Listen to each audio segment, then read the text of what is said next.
You're invited to visit the refreshment stand, where you'll be greeted with fast, friendly service. You'll find hot dogs, juicy hamburgers, and mouth-watering delicious pizza. There are refreshing hot and cold beverages, ice-cold cola, and orange drink. Goes great with an order of crispy French fries. Then there's a wide selection of your favorite candies and other delicious snacks. And there's always a fresh batch of hot buttered popcorn to go with the rest of the show. So visit the refreshment stand now during this 10-minute intermission and add to your enjoyment of the movie. We're happy to have you with us tonight and hope you'll come back often.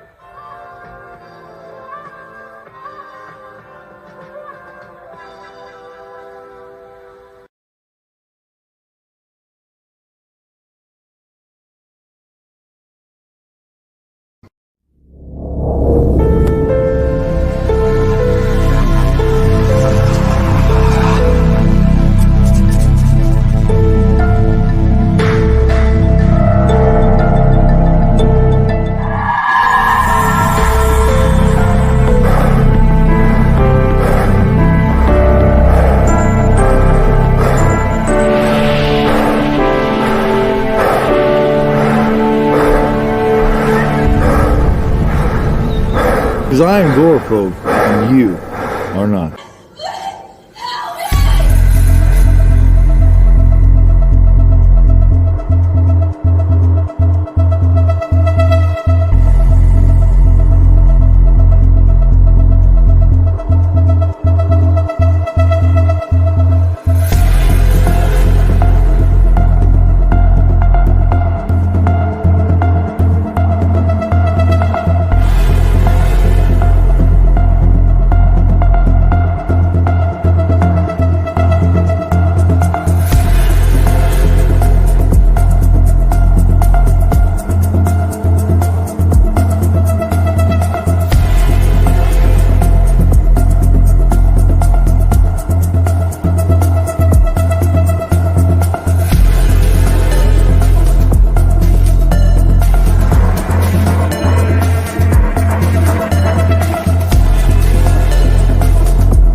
Hey, what is up?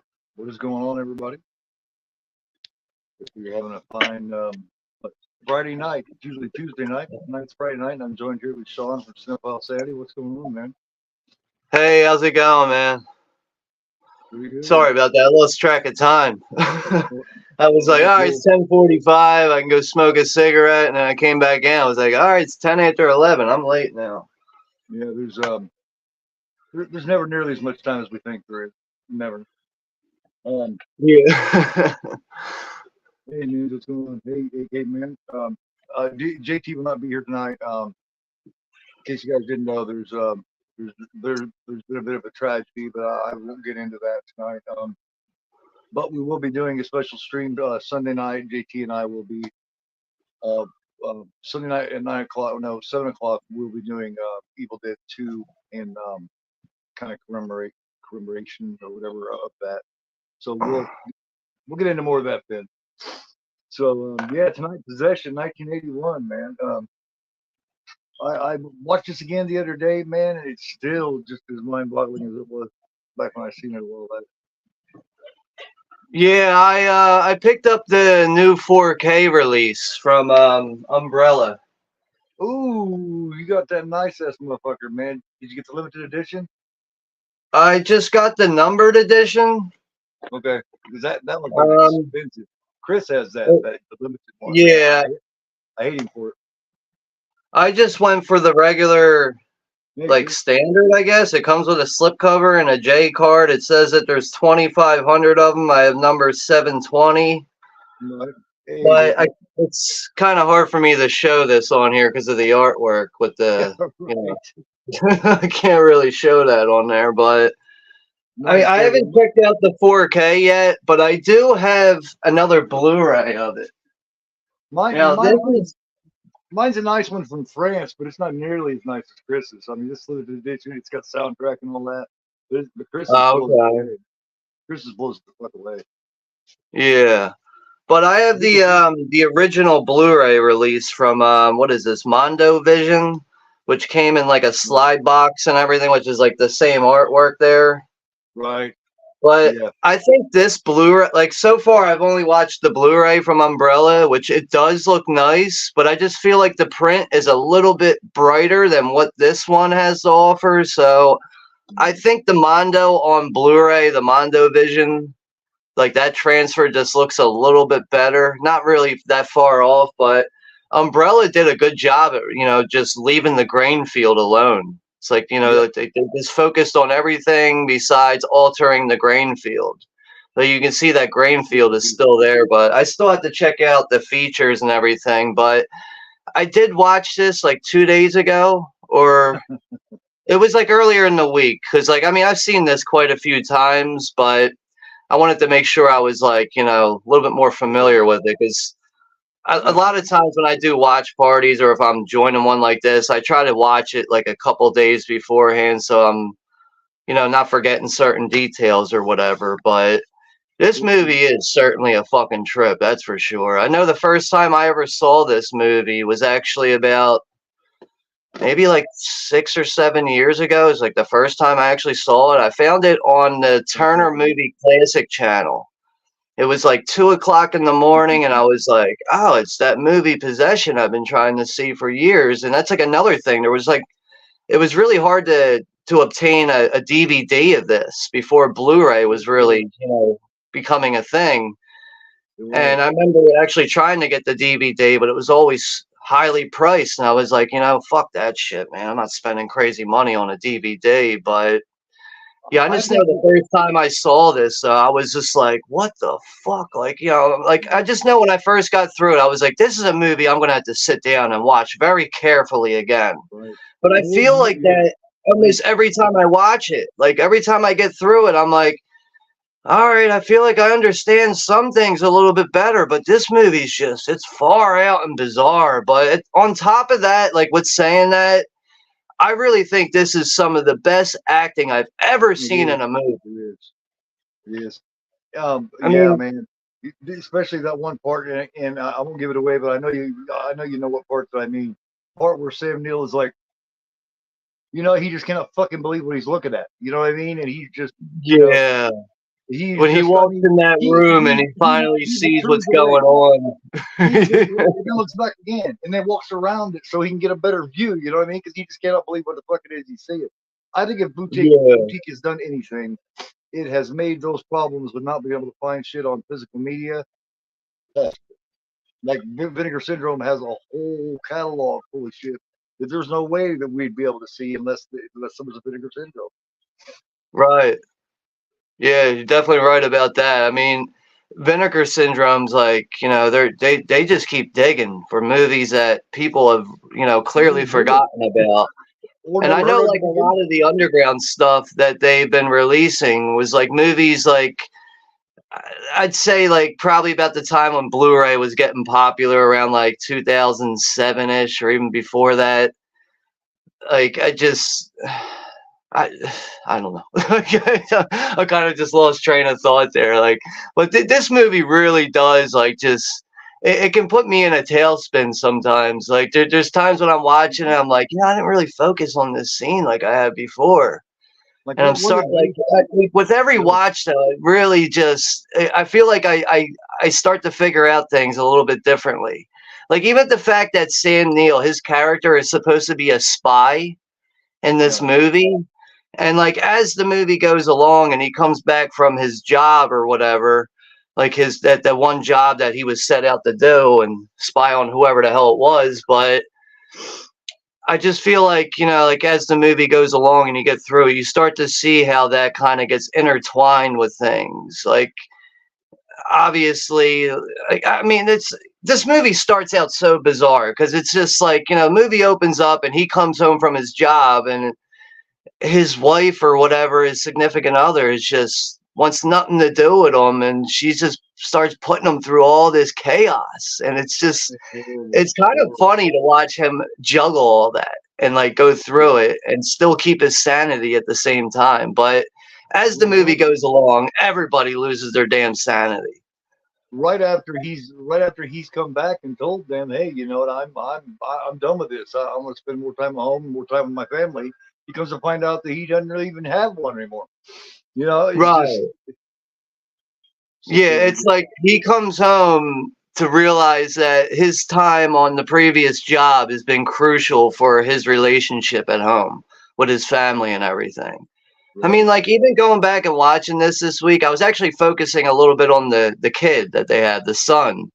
And I'm like sitting there trying to put myself in his head for a second. Like, I bet you he's probably like, what the fuck's going on with my parents right now? Like, well, not only that, but what did he experience with mom before dad got back from wherever he was at doing his work? He come, you know what I mean? Because the kid's already been embroiled in it for God knows how long. Yeah.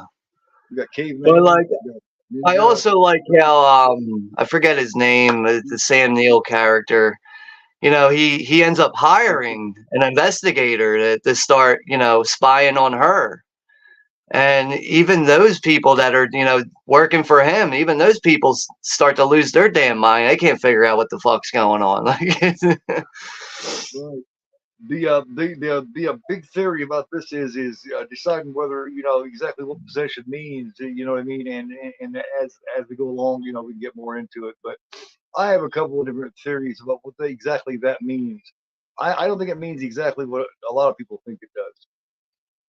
Let me change it. I think it has two meanings in this. It has more than one meaning. The word possession in this. It doesn't mean just one thing. It goes a couple different ways. Yeah, I would definitely agree with that because there's times, I'm watching this movie and I'm just like, I can see where possession's coming from, mainly from when we see another being in this movie. I can see it coming from one aspect, but at the same time, it's just like there's other things that just, no, like real quick though, like there's a lot of scenes that are very quick in this movie. There's a lot of scenes that'll just cut out into another scene, and it's just like some things aren't really explained well. That'll really make your head kind of spin. Yeah, I love films like that where the whole time you're sitting around just trying to figure it out. Throughout the whole couple-hour running time, you're trying to figure out exactly what it is they're trying to say with certain shit. Because with a filmmaker, everything means something if they know how to make a film.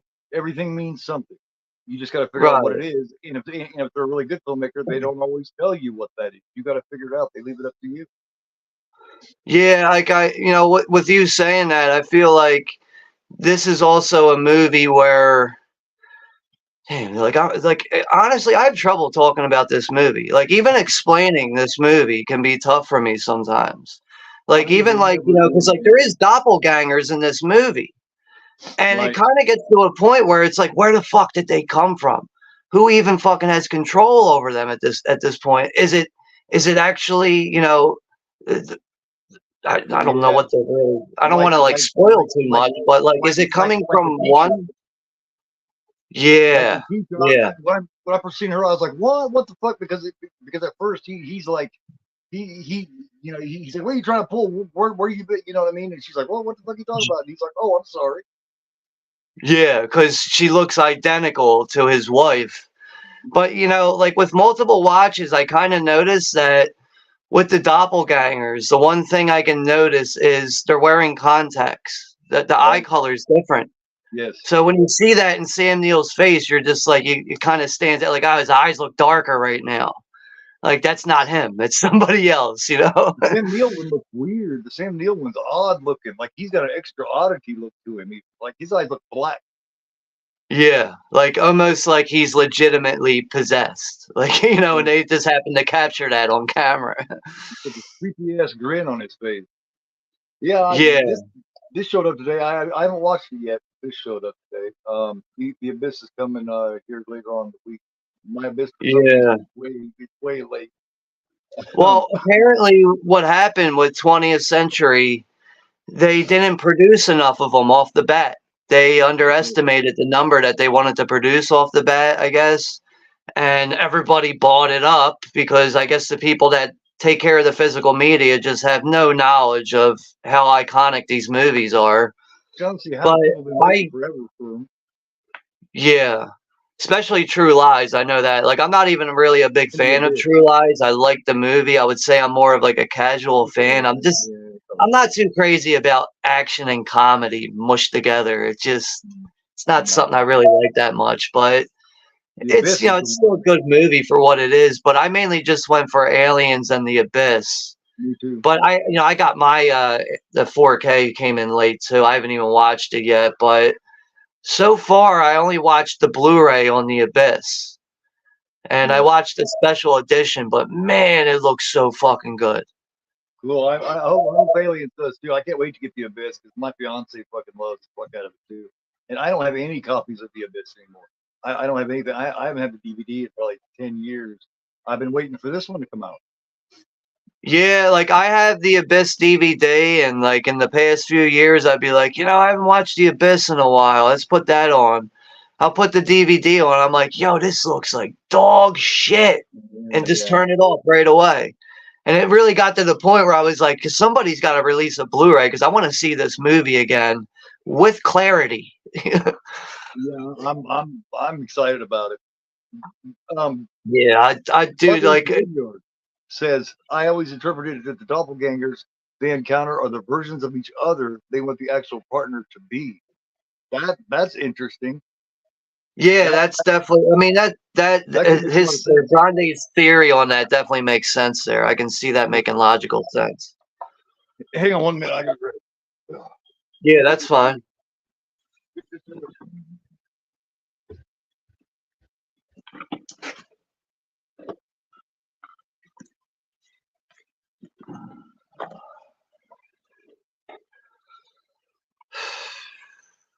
So we got 9 people in the chat. Grande's here. Chris C, the slasher dude. Jason over at Ginger Ninja. Joseph, the horror guy.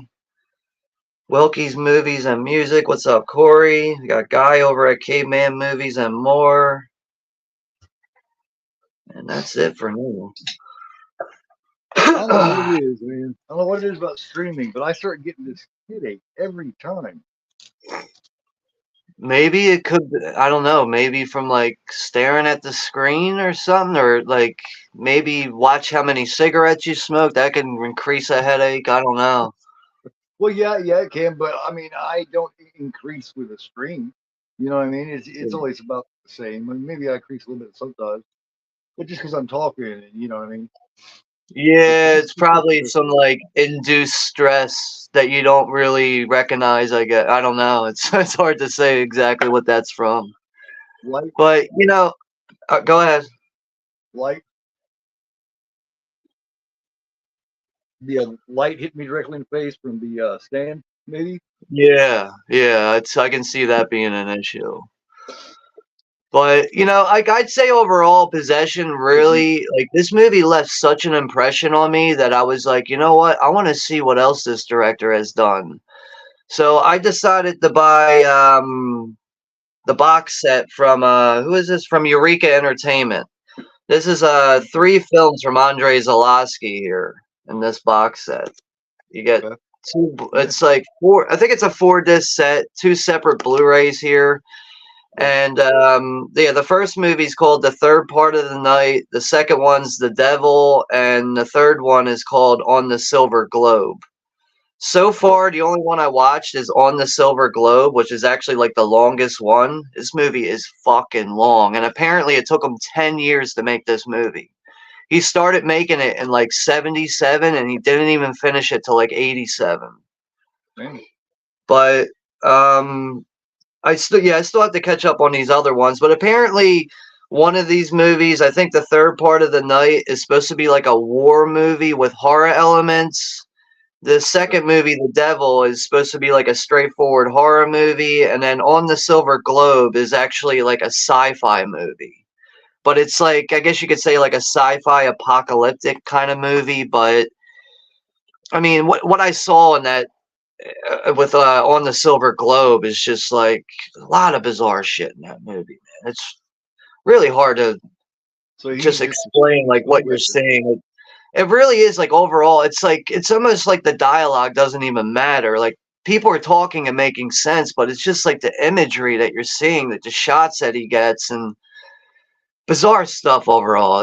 I would say, Andrzej Zulawski was definitely a very unique filmmaker. Like I really Yeah, can't compare like what I've seen from watching Possession and what I've seen in this box set so far. It's like I can't compare another filmmaker to him at all. I really can't. Like to me, he's just very singular, just very unique and singular. Yeah, maybe even like I said, somewhat ahead of his time, because I mean, you see a lot of them now. You see Lars Van Trier's and people like that. This guy was way before them, and the filmmaking kind of makes me think of each other. Yeah, yeah, that's a good You example, know, actually. you got Van Trier, and you got goddamn, who did um uh, like Bo. Bo is Afraid. That wasn't Lars, was it? No, that It's was like it's more that was comedy with some horror elements. that was Ari Aster. Ari Aster is a No. lot kind of like that too, especially in Bo is Afraid. I still, I mean, I like Bo, but I like his other films better. I've gotten a little bit more of appreciation for Men than what I did before. I checked it out again, and I like it a little more than I did the first time. I still haven't seen that one. Man, I haven't seen that one yet. It's fucking weird, man. But like, it's one of those like with a lot of filmmakers like that from A24 and like on Andrzej Zulawski. You have to see their films more than once, and then you really start going, "Oh, okay, I get what he's trying to put forward here." Yeah. But this one, There it is takes like more than two. yeah. Like I mean, it's like every time I watch Possession, like I said, man, it's just like there's certain things I start focusing on. I'm like, I didn't really realize this before. I didn't really pay attention that closely. Because, like, you can be watching a movie from the beginning to end, and certain times throughout, like a 2-hour runtime, you might, like, you're watching it, but you might not really be there in your head. So some scenes will go over your head that you're just not focusing on like you should be. I That'll always find happen to me sometimes. I always find myself thinking every time I see this, I end up finding myself thinking about it all the rest of the day. Yeah, it's definitely something that'll linger and stay with you. Because you're thinking, damn. Because and the last time I seen it, was stuck in my head, when you talk about the doppelgangers, was that Sam Neill, because he's staring with his black eyes and his creepy grin on his fucking face, man. Yeah, yeah, like more towards like the second half of the film. Yeah, he's just like, man, it's like, why you grinning at me like that, dude? What's wrong? My favorite possession film would still have to be the Exorcist Ninja, man. I still don't think that they matched it. Of course, now there's others that may be a little more unique and a little more artistic, these days. Maybe a little more on the art side. But as far as you're talking about pure possession, I don't think, and I think that's why everybody keeps trying to copy it and make reboots and do sequels to it, which they found, which I knew was gonna be a mistake. all the way to the point to where I think they fucking just fired David Gordon Green altogether. This time, I think he's gone. Yeah, they got ahead of themselves with, oh yes, let's give this guy a 3-picture deal and all. I just it's not even him either. It's like I don't Right. think you give any director a 3-film deal. Maybe a 2-film, but it really depends on if you're trying to expand it into a franchise, which sounds like what they were trying to do. But that newest Exorcist movie is just a complete joke, dude. Like, I found myself laughing at it, and not in a good way. Like, laughing at, like, wow, they really did that, and wow, I'm actually watching this right now. This is fucking ridiculous. They leave the franchises alone, man. Create some new shit. Leave the franchises alone because they're, that's all they do is shit on franchises now. I remember they did shit like Sinister and shit back when they did good shit. Yeah, it's all a cash-in tactic nowadays. It's all let's play it safe. Let's re-release the shit that made us money in the past. Let's play it safe and make sure we don't lose any money here. But eventually, that's going to wear out with the fans. It's going to. Which it did with the Exorcist, man. It considering what they wanted to accomplish, it bombed bad. And they're still planning to do the other two, just with a different guy. And I don't think what guy you do with is going to matter. Like, I'm just going to go ahead and spoil some of Believer, but the whole idea of, you know what, we're not going to have a priest come in here and perform The Exorcist. We're going to leave it up to the parents to do it. And then when the one priest is struggling with performing The Exorcist and he's out in the car being a little bitch about it, and then he finally comes in and, fucking whoever's possessing the 2 girls ends up just snapping his neck and turns his head all the way around. When I saw that, I could not stop laughing about how bad that was.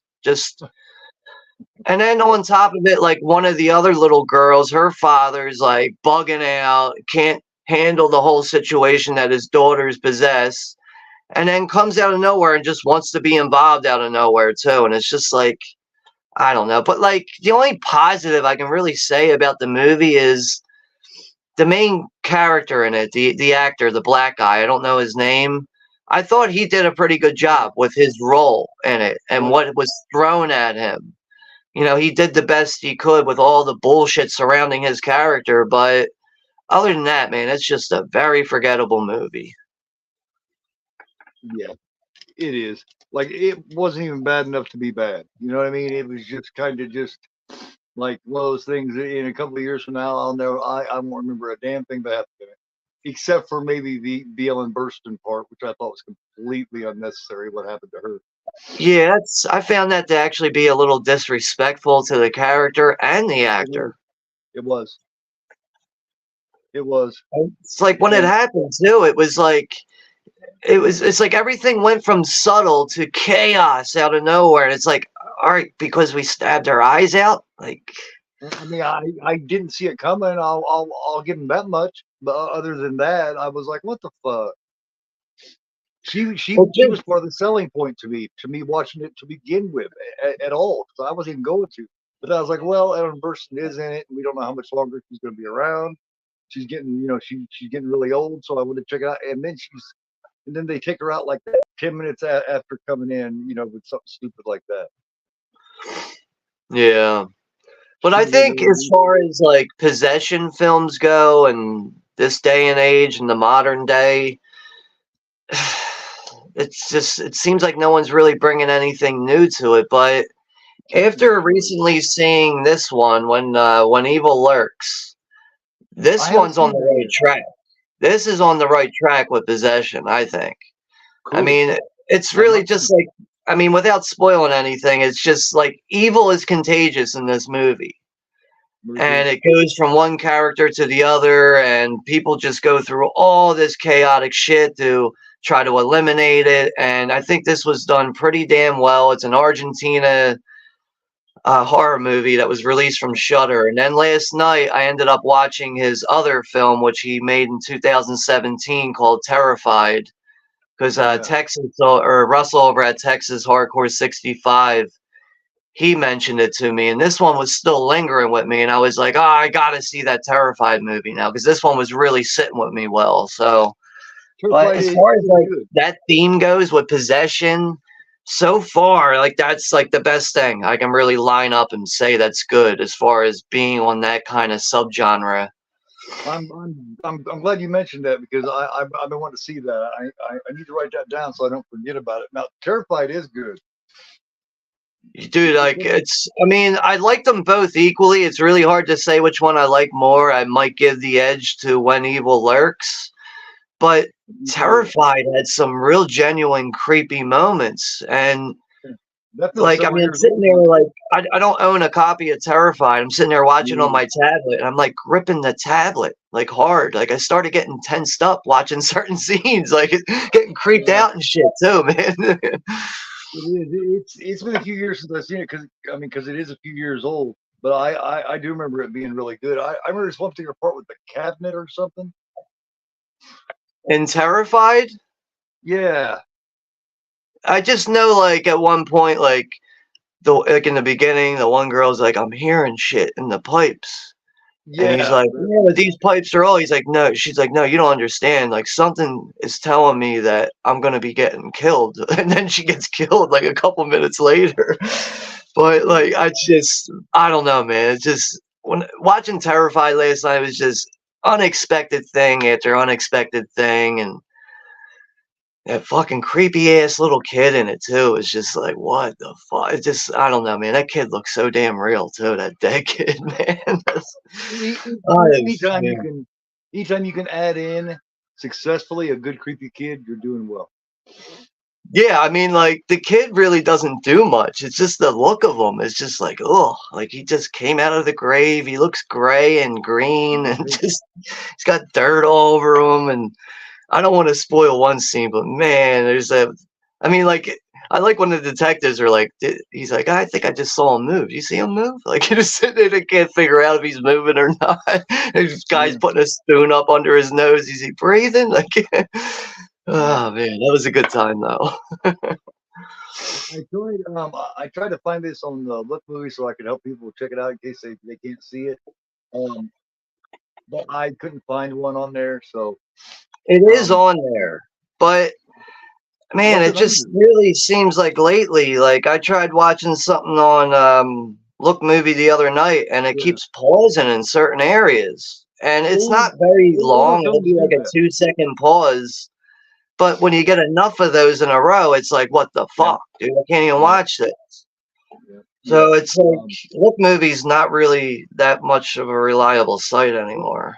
Well, newer films I didn't find that problem with, but if you get older films, even newer uploads, if it's an older film, for some reason it'll pause like that, and sometimes it pauses for so long you kind of have to back up and then go forward again to get it going.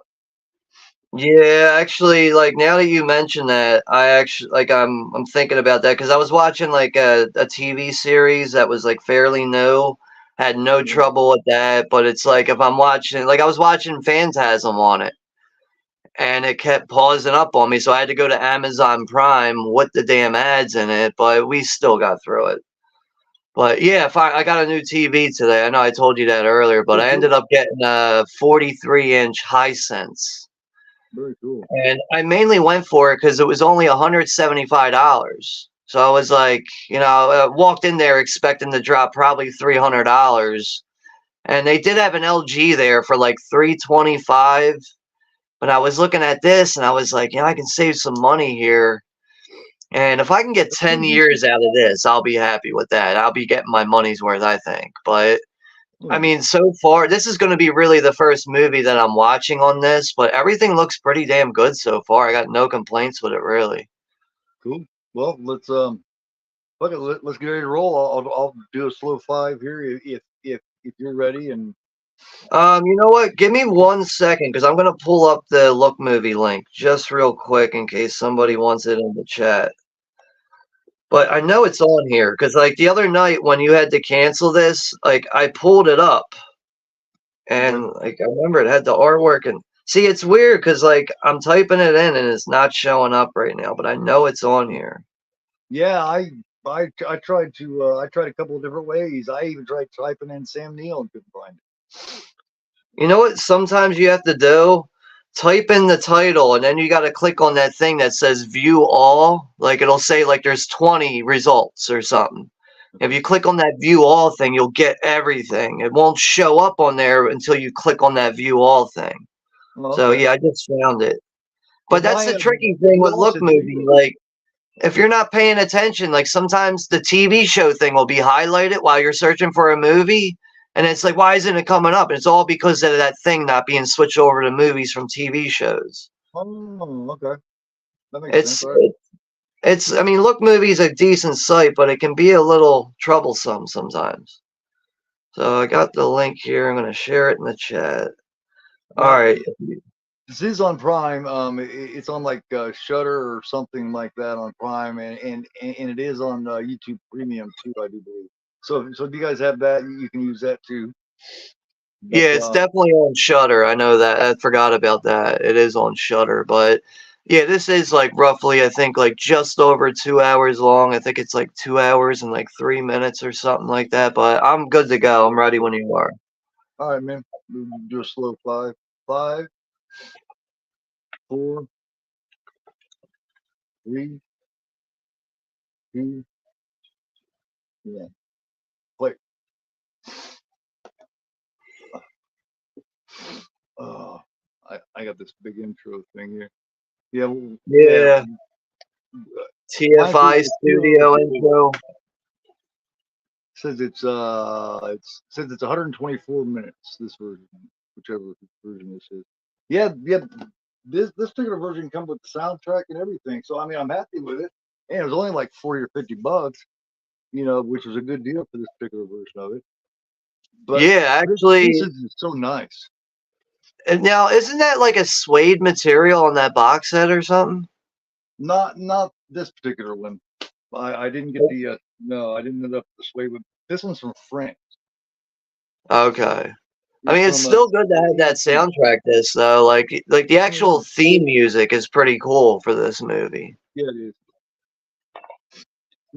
Now, one thing about this Alien that pissed me off was it is a 3-disc set. You get your 4K, and then the extras on it, and then you get a Blu-ray and an extra features disc.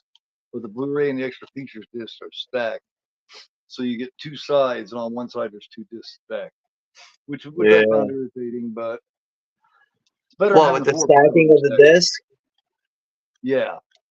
Yeah. See what it looks like. I think we're gonna have to get used to that. Like, there's no more. It seems like a lot of the bigger studios, really.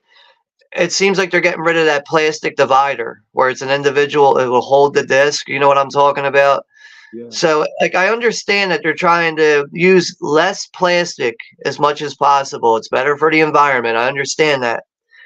But people as collectors, we need something to hold movies in. We can't keep stacking discs. And I know Blu-rays and 4Ks can really take damage compared to a DVD, but they still scratch regardless, even if you stack them. So it's, as soon as I saw it, I knew what was going on. It's like, all right, I know it's all about using less plastic, but we still need to hold something. And it's not like these things are breaking, and it's not like we're constantly throwing movie cases in the trash. Yeah. And even if you're careful, dirt and dust gets in. See, that's what happens when you stack discs. Even if you're real careful and they still have the scratches, what's happening is dirt and dust is getting in between them. And then when they turn and move, that's what scratches them. Dirt and dust scratches. A lot of people don't know that.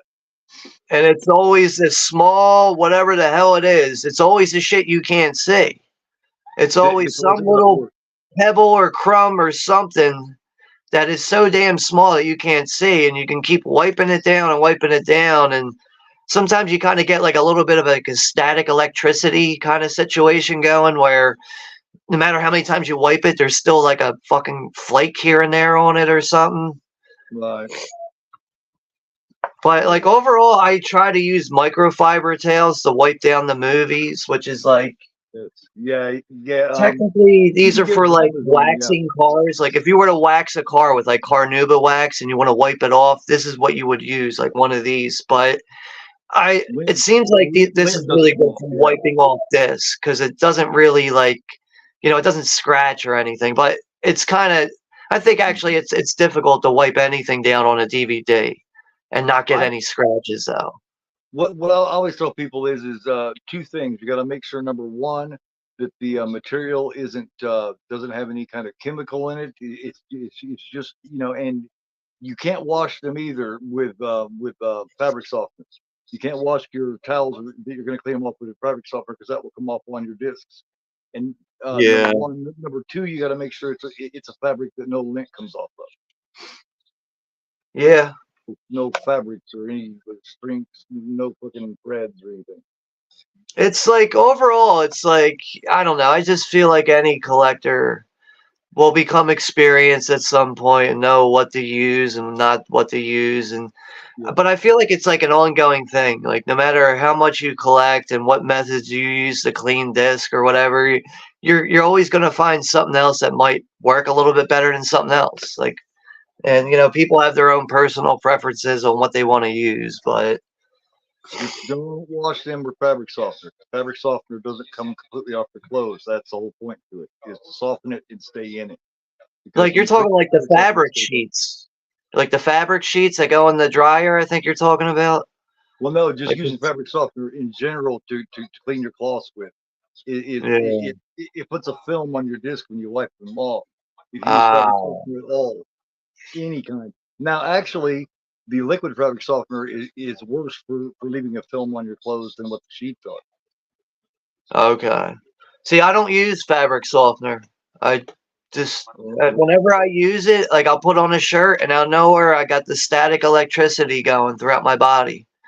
And when I don't use it, I don't have that issue. So that's why I'm like, all right, fuck these dryer sheets. Like I'm not fucking dealing with this shit. Yeah, thanks, Joseph. I appreciate that, man. Dave's a really good guy. He's even during my worst times of when everybody was treating me like a plague and they went on to do with me because they thought I was insane. He still didn't treat me that way. He was still really cool and didn't shy away from me at all, and I really appreciate that. Yeah, that's good to hear, though.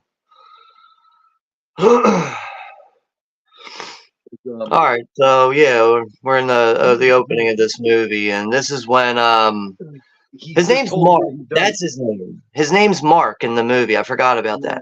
Yeah. Sam Neill. His name's Mark, but he just got done meeting up with the guys that he was working for with doing this job where he was out spying on somebody. They don't really focus on his job or his occupation. No. But he's just getting home. Like that? When you're a spy like that, is it that easy to just walk away? Because at first they tried to argue with him, and they were trying to like, no, wait a minute, no. And he was like, hey, it's just the way it is. Yeah, but like he was also explaining to them, he's like, that's why I'm referring my successor to you, which we don't see who that is, but he's, telling them, this guy can do it for you just as good as I can, because he knows that his family is in pieces at this point. He's got to go home and try to fix everything before he can do another job. Hey, 420. Yeah. Now, I don't know if you realize, but like there's scenes throughout this movie when he's in the apartment and he'll look out the window and he sees people looking back at him with binoculars. They look like they're in army clothes. Right. Apparently, when they were shooting this movie, those people are really there. They were sitting there looking at them. They were so curious about them making a movie that they were sitting there like, oh, let's get binoculars and spy on them. So they decided to just add them into the movie. Cool. I had no idea. I didn't get a chance to really look up a lot of, what's been going on and everything. And I've been trying to get shit together and this and that's been happening. I didn't get a chance to look up a lot of facts on this. Cool. Thanks. I appreciate that. Yeah, there's there is a making of that I did watch before, but sometimes when you're like, well, for me, if I'm watching like a making of documentary and it's in another language, it can be really hard for me to just really understand everything that's going on and, understand what these people are talking about, even with subtitles. But it seems like though, like with those people that are in the army gear and they're with the binoculars. Apparently, when they were making this movie, there was some kind of political conflict going on in the area, which is why they were there in the first place. So, Yeah. like, I don't know, like, the whole deal with what that was or whatever. I think this is filmed in Berlin. I think this might have been filmed in Berlin or something like that. Maybe. I want to try to look that up real quick. I think it was Berlin where they filmed this. But yeah, it's obviously overseas somewhere. Zulawski's a Polish filmmaker, isn't Yeah, Polish, but he's done a lot of French films too, apparently. But he is like, his native land is Poland. he? Yeah, Caveman. JT and I will be doing ours. We'll be doing basically mine Sunday night at 7 o'clock with Evil Dead 2. So yeah, I was right. It was filmed in West Berlin and France. There's some of it's filmed in France and West Berlin. Or Berlin's Germany, so. Yeah. I know Argento made a lot of his movies in Germany. Oh yeah. Oh, Germany is great. Great shooting location. Like for instance, Willy Wonka. You know what I mean? You get a lot of. You know what I mean? Europe's a great place. Yeah, you get a lot of cool landscapes and also like skyscrapers and structures to look at. Oh man, and they keep a lot of their old buildings. You know what I mean? They're not like us. They don't have to tear down something really cool looking to build some new fucking ugly ass building. You know what I mean? They keep, because a lot of those old buildings are the coolest. If you upkeep them, they'll stay around. Yeah, that's true. Like even like some buildings that have that kind of like 18th century Victorian kind of look, where like there's like a lot of like sharp fencing and designs going through things. Like I love seeing shit like that, but that's just not how people build things in the modern day anymore. Nope. So in order, so you got to preserve them. Yeah, I think it's smart to do that, because I bet they probably looked at things that they've done in the past and were like, we probably shouldn't have been so quick to knock this down, because we still didn't put nothing in place there or something like that. Now we knocked that shit down. It could have been a historical place, but now it's nothing. Like over in Transylvania, places like that, you still got a lot of those old Gothic looking castles and shit. And yeah, like in like Carpathia and shit. It's so cool, man. I would love to live in a place like that. But or at least have one close where we could at least look at it on a regular basis. Yeah. Hell, they've even torn out all the actual brick roads and shit. Remember all the old brick roads when we were kids? Yeah, cobblestone and shit. Yeah, they're almost all gone now. That sucks. Yeah, we don't have too much cobblestone here in Philadelphia anymore. There's only like one part of Philadelphia that has it, and they call it Old City, Philadelphia. And it's the only real area that has cobblestone left. Yeah. This is just seeing they're sitting at their tables almost like they're not together, yet they're having this conversation. It's loud enough for people out by the lobby to hear it, Yeah, they're basically like back to back here and arguing and trying to figure out who's going to get the kid Bob and how they're going to exchange finances and take care of everything. But clearly it's her fault that all this shit's going on, and he's trying to explain that to her. Definitely. But and the thing about it is he's not concerned with yet he hasn't got to what's going to go on with the kid yet. He's just kind of using that, in my opinion, he's using that so that he can talk to her, because it's her he don't want to lose. He knows he's not going to lose his son. Yeah.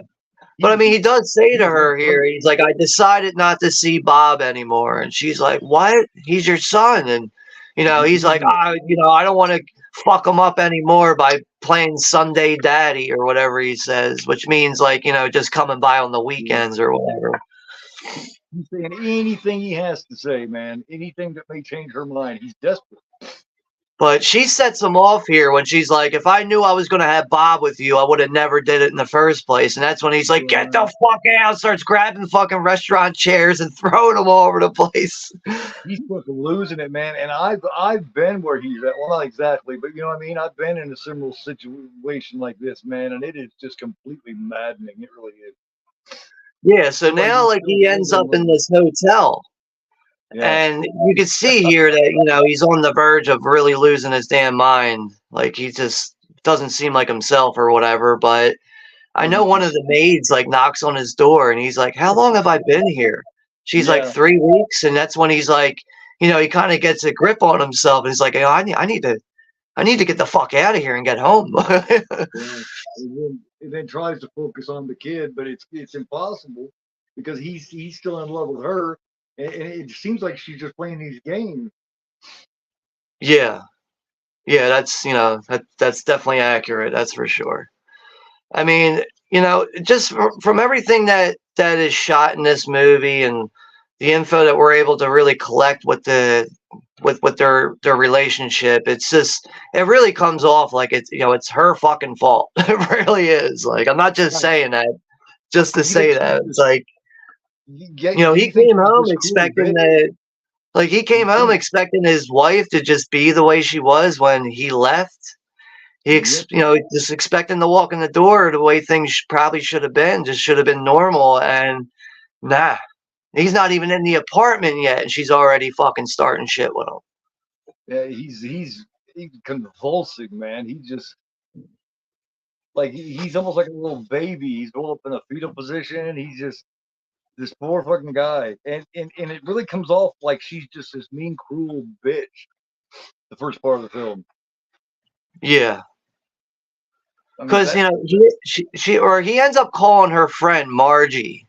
Right. And he's trying to get information out of her. He's like, you know, because he knows that's like her best friend or whatever. And he's like, you know, I don't intend on hanging on, but just tell her that I'm willing to listen to her. And I just tell her that, you know, this isn't proper the way we're going about this. And then she's like, you know, she's like, you know, Mark, you're, or what the fuck's he say?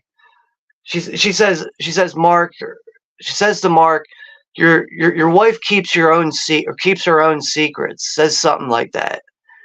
But, you know, at that point he realizes, like, you know, it's, he don't even know where to start to really get a foot ahead to even fix the issue. Exactly. I mean, most people in reality, if this was like a reality situation, I'd say the dude probably would have walked out hours ago and been like, I ain't dealing with this bitch. But obviously he's trying to, you know, save whatever he can with his wife just for the sake of his son. It's got to be. It's not explained, but that's got to be the main thing there. Right. Because now that he's got control over himself, now he is considering the child. You know what I mean? Before it was just trying to keep her, but now that he's basically went through his time of mourning, which is what we do when we lose a relationship that we don't want to lose. We go through a mourning. It's the death of the relationship. Yeah, and I know things get so chaotic too between the both of them that it does get to the point where the kid just comes completely neglected. Yes, he like, who knows how long he's been there by himself right now. Yeah, in this scene, Mark came home and he sees that Bob has got like jelly all over his face from eating food and stuff. He's been feeding himself. And he's been left alone. He's like, how long you been here? And he's like, I don't know. I called Aunt Margie and she told me to be brave. See, you can see it on his face now when he's looking at the kid and he's seeing that he's lost a little bit of weight. And you can see it really click to him that, man, the kid's the important part, you know? Yeah. Which he does say to her, like, you know, she realizes she's been late. She says, you know, this usually doesn't happen. I'm usually on time. And he says, you know, whatever it is, I'm taking over here. Which is, you know, saying to her, like, you need to move the fuck out. Yeah, because it's just terrible for the kid. But, you know, one thing I think that's kind of cool about the chaos with their relationship, this looks like this is going to be a regular drama film. Yes. Like, I don't want to spoil anything and get ahead of ourselves here, but it just really comes off like we're just going to be watching a regular drama here. A wife and a husband are just going through it, but nah, there's a lot more than that. Yeah, because what's weird about her is even though you think she's this cruel, mean bitch, you can see why he adores her like he does. Because Yeah. she's just she has a personality that makes her seem almost like needful of him, and he feels like it's somebody else's fault, not hers. Yeah. Like it, like he's got himself half-ass convinced that it's somebody else has gotten into her head type thing. You know, apparently when they were auditioning for this movie, they were trying to get in touch with Isabelle Adjani, and they could only get directly in touch with her agent. And her agent kept hanging up the phone on them. And then sometimes she would get, like, they would call and she'd get on the phone and be like, Isabella will never do another horror film ever again. She would never do any kind of garbage like that. Apparently, she heard that and got back on the phone and was like, send me the script. I just want to Right. read the script. So she read the script and was immediately sold on it. Was like, yeah, I'll definitely do this movie. Like, But this it's isn't so some funny how her garbage. agent was just like, nah, she would never be in a trashy horror film like this. Like, didn't even like give her the heard that happen a lot opportunity. of times, man. I heard that happen a lot of times. There's somebody else in particular that I heard that about, that their agent was doing that, and they come to find out that agents will jump the gun sometimes. It's like, don't speak for me, at least tell me about it. Yeah, right. Because that can turn into a missed opportunity right there. You know? Like this would have been. Yeah. I mean, Here you see, he does the scene just like he did with his son, where he lifts up the arm and looks yeah. at him. So you can see that he has the same adoration for her as he does his son, basically. But like, I know, like, while he's like sitting there admiring his son, he is also checking his son for bruises and marks. Yes. He's And that's what getting, he just did with her. he's trying to make sure his son's not being like physically abused. But when he realizes that's not the case, even with his wife, there's nothing like that. No one's being physically abused here. This is Right. all, emotional and psychological. Like a manipulation. Yeah. But you've seen the same adoration in his eyes for her when he did that as when he did with his son. So you can see they're pretty much he adores them both differently but equally. Now, like in this scene here, they went to bed and everything. It seemed like they kind of reconciled. And he woke up and she's gone and left a note saying, I went to Margie's or something. Like, you can't read that. The scene's so quick, it's hard to read the note. But it's like, it's like, all right, it seemed like, it's like, I finally have a grip on the relationship here. Things are calmed down. Wake up the next day. Nope. Right back to the same shit again. See, you can see like she's just playing these games and that he's just being taken for a ride. And Right. I mean, and that's what you're left with. It's like you said before, it's some kind of a romantic drama type of you know what I mean? Like that's what you're in for. And then you find out that's definitely not the deal. Like, I do get the sense that even though he doesn't know what's going on, I do get the sense though that he knows that there's something deeper going on, that he's going to have to really start digging for more information to really get to the bottom of what's going on with his family. Yeah, because it's just not her to be, and this I think in a lot of ways is where the other part of the possession comes in. He's thinking, hey, wait a minute, this is my wife. What the fuck? Who's controlling my wife? Yeah. Controlling my life in a sense. Now, I know there's one line in the movie. There's like a scene where they're having an argument, and he's like, there's times when I look at you and you look like an animal that's possessed. And there's other times I look at you and all that goes away.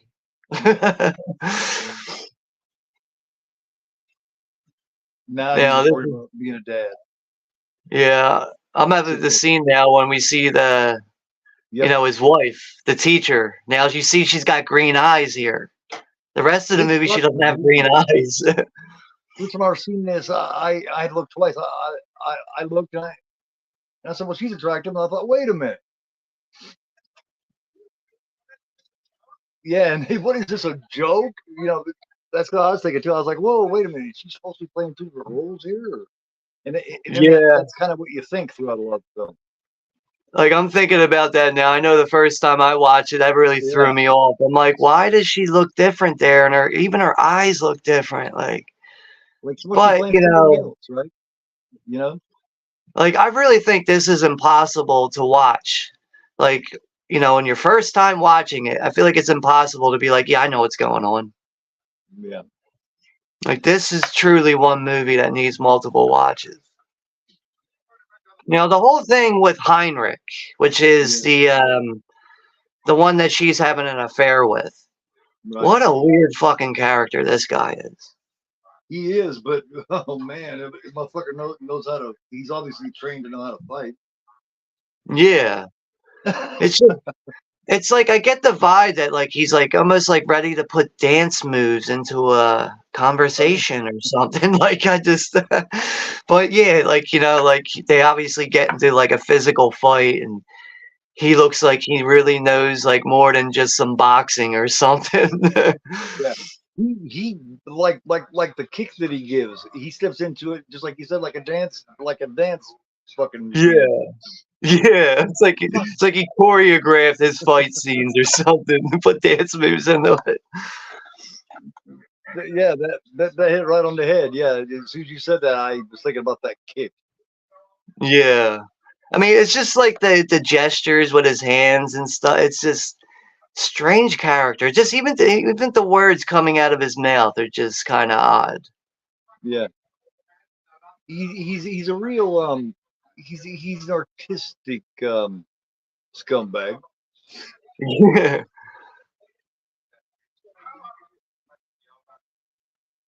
So Mark thinks that his wife is there right now at Heinrich's house. Yeah.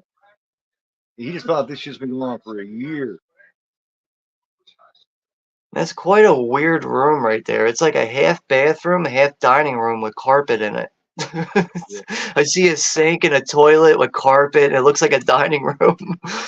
Man, I had an apartment one time that had fucking carpeting in the bathroom. I was like, are you fucking kidding me?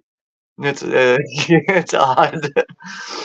That is so nasty, man. That is so fucking. You talk about bacteria or carpeting in the kitchen. That, oh man, it's such a terrible idea. And you'll find that a lot of slumlords will do that to cover up bad floors. You know? Like to me, when if I see carpeting in a bathroom, the first thing that comes to mind is I can only imagine how much condensation is being built up in that carpet when you take a shower. You know?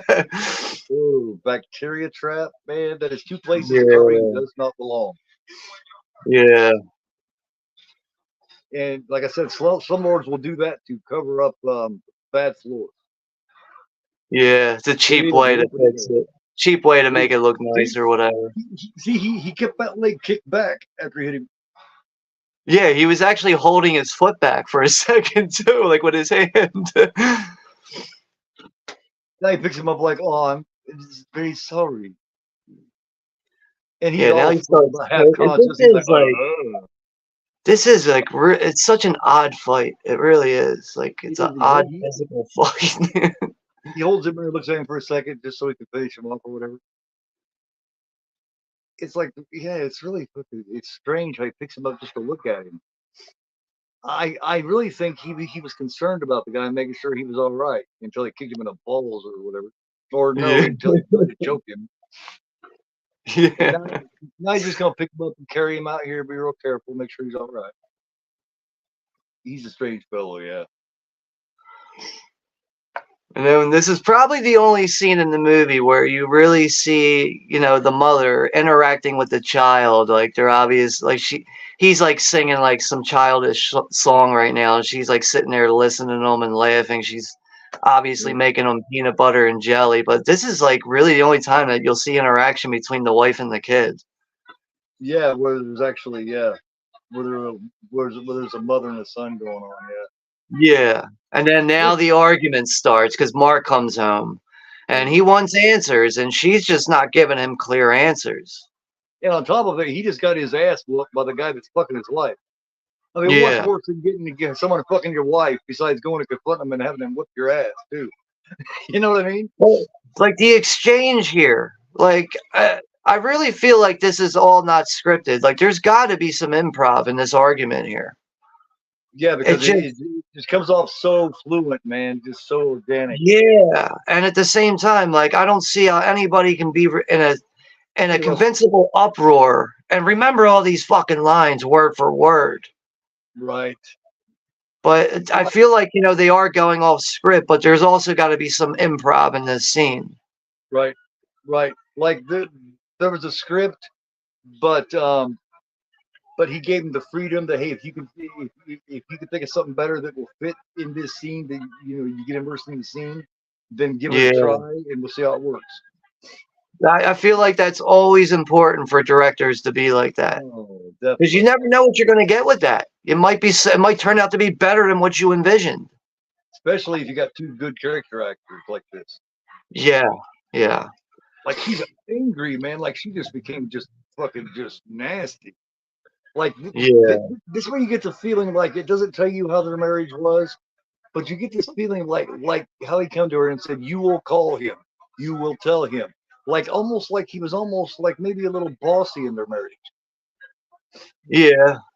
For her to have this much anger toward him, he had to have been. Something was wrong in that marriage. He was bossy or pushy or controlling somehow. That's the feeling I get. But this particular argument though, I really get the vibe that these two seriously hate each other, like in real life. Like it comes off so realistic and surreal in a way. It's just like, man, like how did you get these two so pissed off at each other and sell it so convincingly? And now, you know, Mark finally puts his hands on her. He slaps her across the face. And she gives him that kind of cocky, sinister look. Like, no matter what you do, you cannot get at me. You can put your hands on me all you want, and I will still have the upper hand. Yeah, yeah. She's got a creepy grin on her face. Like, now, like, dude, that's the type of look where it's like, oh, you're gonna start shit and give me that look. Like, you need to get knocked the fuck out. Like, you know, I could see almost any dude with that look being like, nah, enough. But I mean, you can see why he's so angry with her. But why is she so fucking angry with him? I know. She's like, ugh, you know what I mean? But I also think this is the beginning of the possession, you know, manifesting. This is the beginning of it. Right. Because she really has no legitimate reason to be as angry as she is.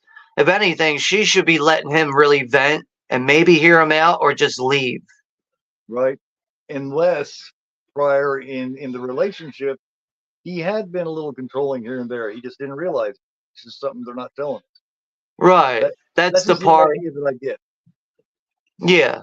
Because, like, I mean, in a way, you could say that the way this movie opens up is a little strange. You know, it's, you know, he gets out of the car with his bags and it's, you know, he's expecting a warm welcome and it's more like, oh, you're here. Yeah.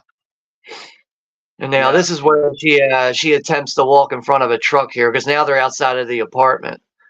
She almost gets killed by this fucking tow truck here. And she just turns around and gives him another sinister look.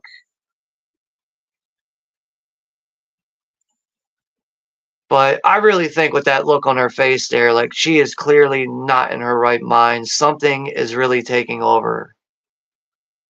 It just clicked. When she turns and goes. Yeah. She just turned and the music changed and everything. You can see. You can really see that she just doesn't have 100% control over herself. There's something else there manifesting and motivating her. Yep.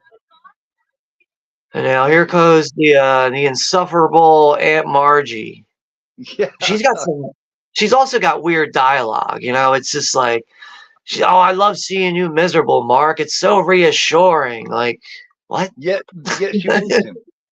You know, she wants it. It's just fucking just like, you manipulative bitch. Yeah, because like, you know, it gives you the vibe that he despises her, which is she is one of Anna's friends, or I guess probably best friend or whatever. But he despises her. And the one he suspects for probably being in her ear. You were probably in her ear telling her to leave me, blah, blah, blah. Yeah. That's where your first suspicion should always go, is to the best friend. Because they're always in the ear going, blah, blah, blah, blah, blah.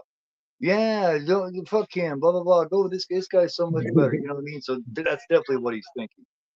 Right. So now And Mark, now that he's not with Anna, he decides to go to a private investigator, to go hire one to see if he can get more information on everything that's going on. Yeah.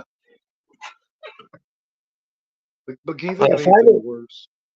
To go approach a guy that's sleeping with your wife just to have him whip your ass. I mean, come on, man. You talk about the worst case scenario. That'd be I think Mark's approach there wasn't thought out very well. You know who you're dealing with before you go try to, you know what I mean? Yeah. Because that dude just whooped up on him like with no fucking problem at all. And then even picked him up and tried to help him make sure he was okay. But I'm sorry, I didn't mean to knock you out, Mark. You just, But now that we're at this private investigator's office, I find it really, this is a weird office because there's like no pictures on the walls. Everything is white. The carpet's white. The blinds are white. The walls are white. Everything's fucking white. Yeah, it's got a very institution with a carpet feel. Yeah, yeah. Very institutionalized feeling. Like I'll see a lot of people stream and shit, and I won't see nothing on their walls. It's just white, and it's like, damn, dude, it feel like you're in a fucking hospital room. It could start to make the person look like a silhouette. Man, it's weird. It's just like put something up there. It feels very cold in there. Yeah. Like I couldn't even imagine. Like, I mean, can you imagine me nothing on my walls? People would be like, what's wrong with you, man? You really have lost it, haven't you? We've been suspecting it for years, but now it's happening. We don't get much backstory, though, on Anna's friend Margie. She kind of just comes and goes in this movie.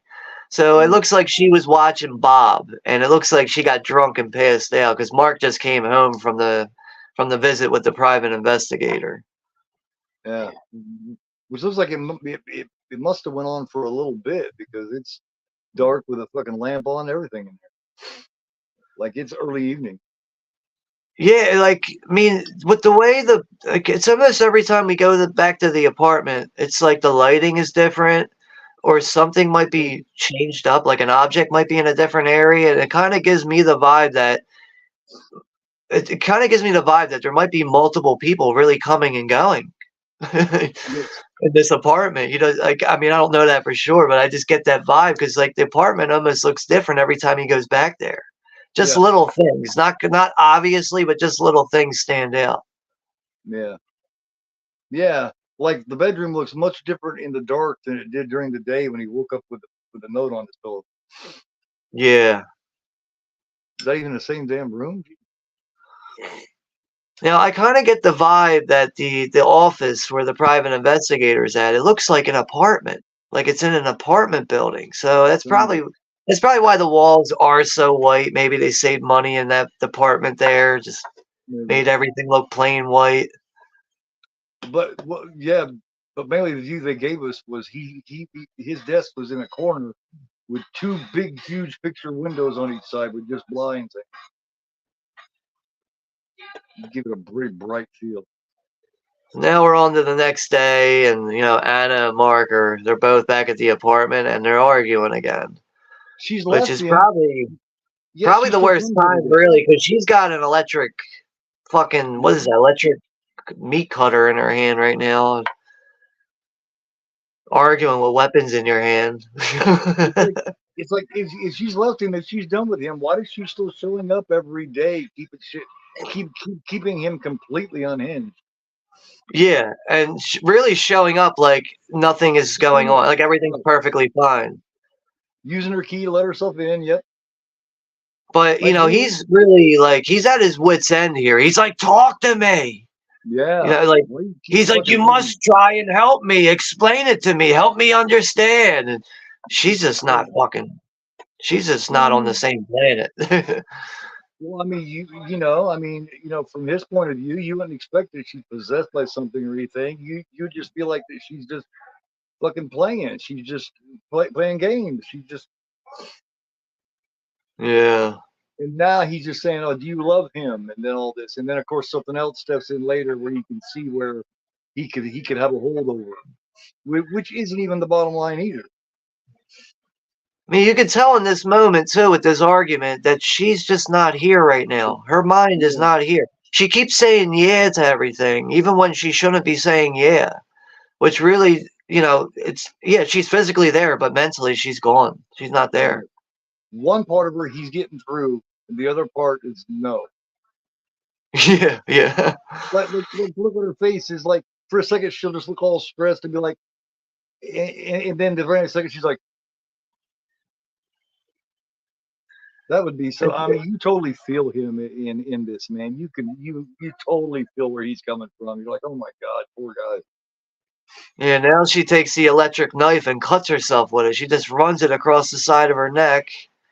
It almost gives you the idea that she was almost like putting her hand down in the meat grinder there for a second. That's what I suspected when I first seen it. I thought she was going to stick her hand in it. Because it looked like she was. You're getting a lot of camera shots from the floor up. That's like on an angle, and you can't clearly see what's going. You see the meat coming out of the meat grinder. You don't see.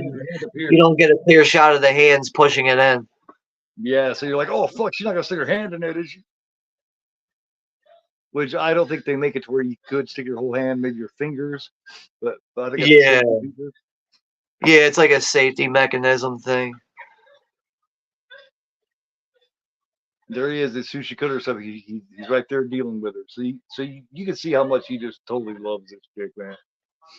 Yeah, I think he's just he just wants to do everything in his power to keep his family together. But I also feel like if they didn't have Bob, the kid, I think this situation would be a little bit different. He probably would have been out the door already. Really, I get the opposite, man. I think he's just totally just head over heels in love with her. And that he's still at a point now where he would put up with just about anything from her, child or not. Yeah, I mean that makes sense too. I mean we'll never really know that for sure, but I mean like I really feel like let's say if they didn't have the kid and they're arguing, I feel like he would be brought to the point where he might end up killing her. Right. Yeah. This is a good I totally get it, Russell. Russell says, "Catch you later, Keith and Sean. Don't like hearing about films I haven't seen. Sorry." I totally get it, man.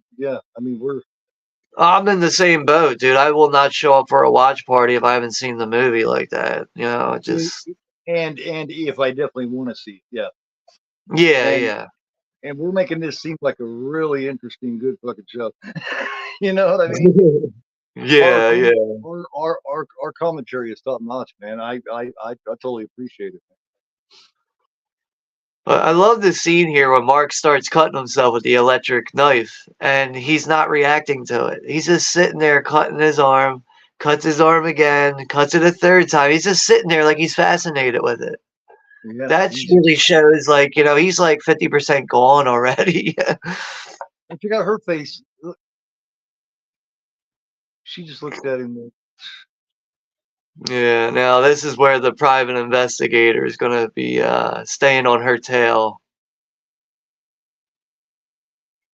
But I kind of get the vibe that she's been aware of the PI, the private investigator. I feel like she's on to everything. Like she knows what's going on, even though she's not showing it. I feel like she knows. She knows her husband. I mean, he's a spy, for Christ's sake. You know what I mean? She knows his connections. She knows that. And obviously, you would think that a spy would definitely think of a private investigator. Yeah. And look, he's right. Fucking. I mean, come on. I mean, yeah, this is like. I would say this is probably one of the rare humorous moments in the movie when this random bum on the train that she's sitting next to, he like digs in her grocery bag and pulls out a banana and starts eating it. But that also shows like, all right, maybe I'm saying that, she knows what's going on, But then again, she doesn't even realize that some bum is taking food out of her bag right now, right in front of her face. Right. Which also kind of tells you, like, what is she even really focusing on? She's got lots of issues going on. He just reached right in, like she didn't even see it. He's like, "Here, I'm gonna take one of these if you don't mind." I mean, if I was like, so see-through, man, you can see him coming a mile away. This private investigator sucks. Yeah, he does stick out like a sore thumb. I mean, there's really not a lot of people around either. He was only 5 or 6 feet behind her when she was going up the steps. Yeah. So either he's a PI or he's fucking looking at the abductor. I mean, come on. But I just noticed, like, ever since she left the apartment and went to the food store, and now she's going back to her own apartment, it's like she has tunnel vision at this point. It's just, she's just looking forward, and she's just focused on going to the apartment. She don't care what's going on. Like, a bomb could go off in front of her. It won't even phase her at this point. Nope. And there he is. What, 15 yeah, he's feet trying back? to keep up with her and shit. He speeds up, he speeds up. I mean, come on. He's definitely old and out of shape. Can't even jog. Now, you see that scene there when he just kicked that thing in the air? You know what that is, right? It's just a random doll's head laying on the ground. He just kicks it in the air. Oh, like yeah, I see that. He just punted that motherfucker. Bam. When I first saw the movie, I thought it was like he was just kicking a piece of trash. And then a couple of times I've seen, I'm like, wait, is that a fucking head? And then, like, you know, I pause. I'm like, oh, it's a doll's head in the middle of the street. He's just kicking it. You would think that a spy with his connections could get a better private investigator than this guy. I mean, he was power walking to try to keep up with her. I mean, she's seen him ever since she went to the fucking train. She's like, come the fuck on, man. Yeah, I think with that, like, the only sense I can make of that is, like, it was like a spur of the moment, like kind of like an impulse. It's just like, oh, I gotta get a PI like right now. Like I don't even, you know, I'm just gonna go to the closest one I can get though. And he and also you could take from it that he told him, I want to see everywhere she's going. I want to know every detail. So that could be why he's staying up his ass or up her ass. Know every single little thing. The fucker got some deed. He says, shit, should be all right for a minute. Look at these old ass doors. Look how tall that fucking door is, man. Yeah, I was just gonna say that, man. Like, you definitely don't see structures like that in America. Those long ass doors that are like 15 feet tall.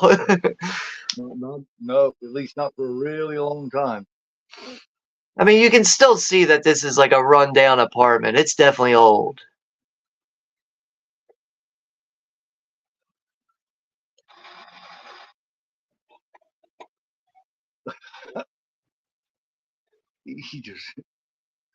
He just walks in and starts yapping. Yeah. And her reaction's kind of normal here. She looks terrified, you know, like somebody just walked in the apartment. I'd be scared too. Yeah, I think he definitely interrupted something. Is what it is. Yeah. Right. Last thing she was really expecting was anybody to be knocking on this door. Because I also think that there isn't many people that they associate with that even know that she has this place. Yeah. And I'd also get the vibe that Heinrich is probably paying the rent. Yeah. Now, is Heinrich totally smart to everything that's happening, or is there shit that he doesn't even know? I think there's a lot of shit he doesn't even know. I don't think he realizes what he got himself into. Right, because there's that one point where he's even coming to Sam Neill fucking concerned.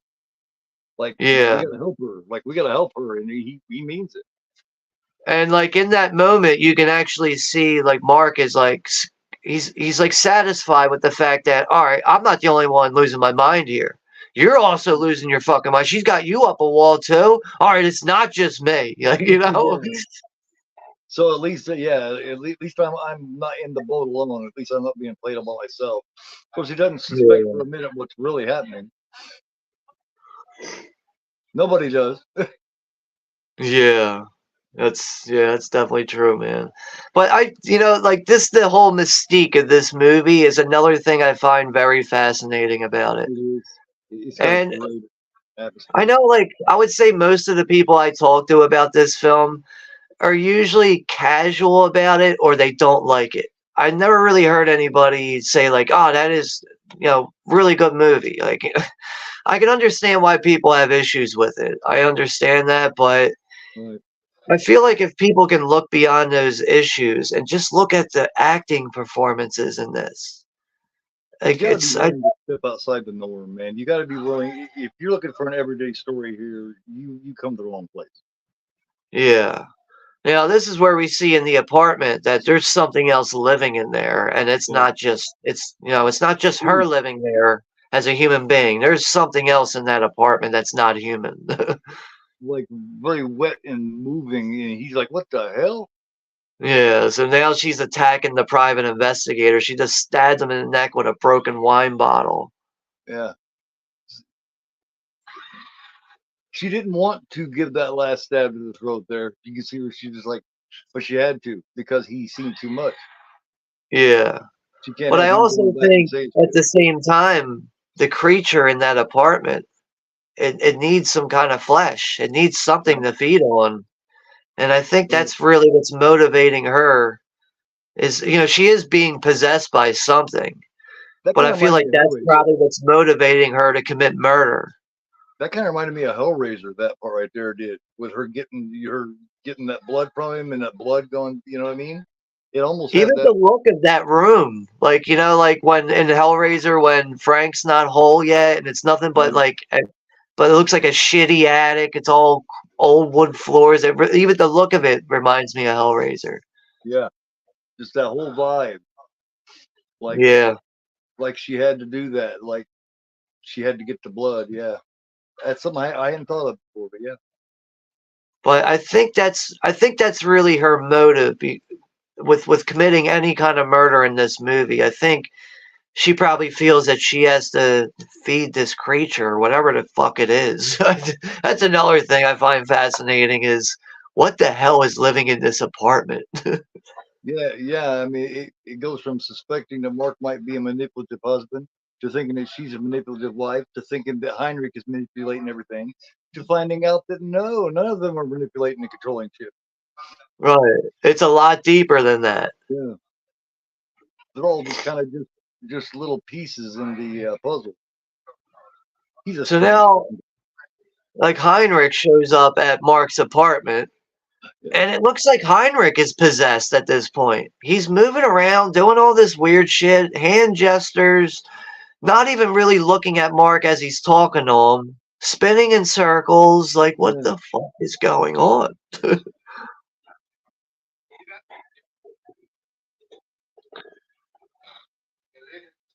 Mark just assumes he's drunk or on a lot of drugs or something. Yeah. It's kind of the first thing you think. He acts drunk, kind of like very drunk. Like just even watching this scene unfold, like I can't even imagine the director explaining what to do here. Like, Yeah. like I need you to just start flaying your hands all over the place, spinning around while having a conversation with Sam Neill. Yeah. Like you're just talking to whoever might be there. Like sometimes when I'm watching movies and I see something that just looks weird to me, it's like that'll come to mind. Like how the hell did the director pitch this scene to the Exactly. actors? Like, how did you just pitch this and make it make sense? That's always fascinating me because a great weird kind of offbeat director can get his actors to do this kind of shit. Right. Yeah, to get exactly what they're looking for with their vision. Kubrick was that way. Yeah. Of course, he also did 80 takes per fucking scene too. Eventually, you're gonna get what you're looking for. Like apparently he was like notorious with that stuff, but like I'm really surprised that like Warner Brothers was like, "Oh yeah, you need 80 takes for one scene. All right, yeah, go ahead, do it." Like, Well, like if I was working at Warner Brothers, I'd be like, "Dude, you're getting 5 takes and that's it. Like, we're not doing 80." Well, that But didn't come I from the very totally beginning. understand why Kubrick did that stuff. It's like, in a way, it's like he's getting what he wants, but he feels like there's something he's missing if he doesn't get a couple more shots. There's something that's like he's specifically looking for that he knows he can get, but it's close, but just not there yet. Yeah. Thanks, Russell. Appreciate it, man. Here.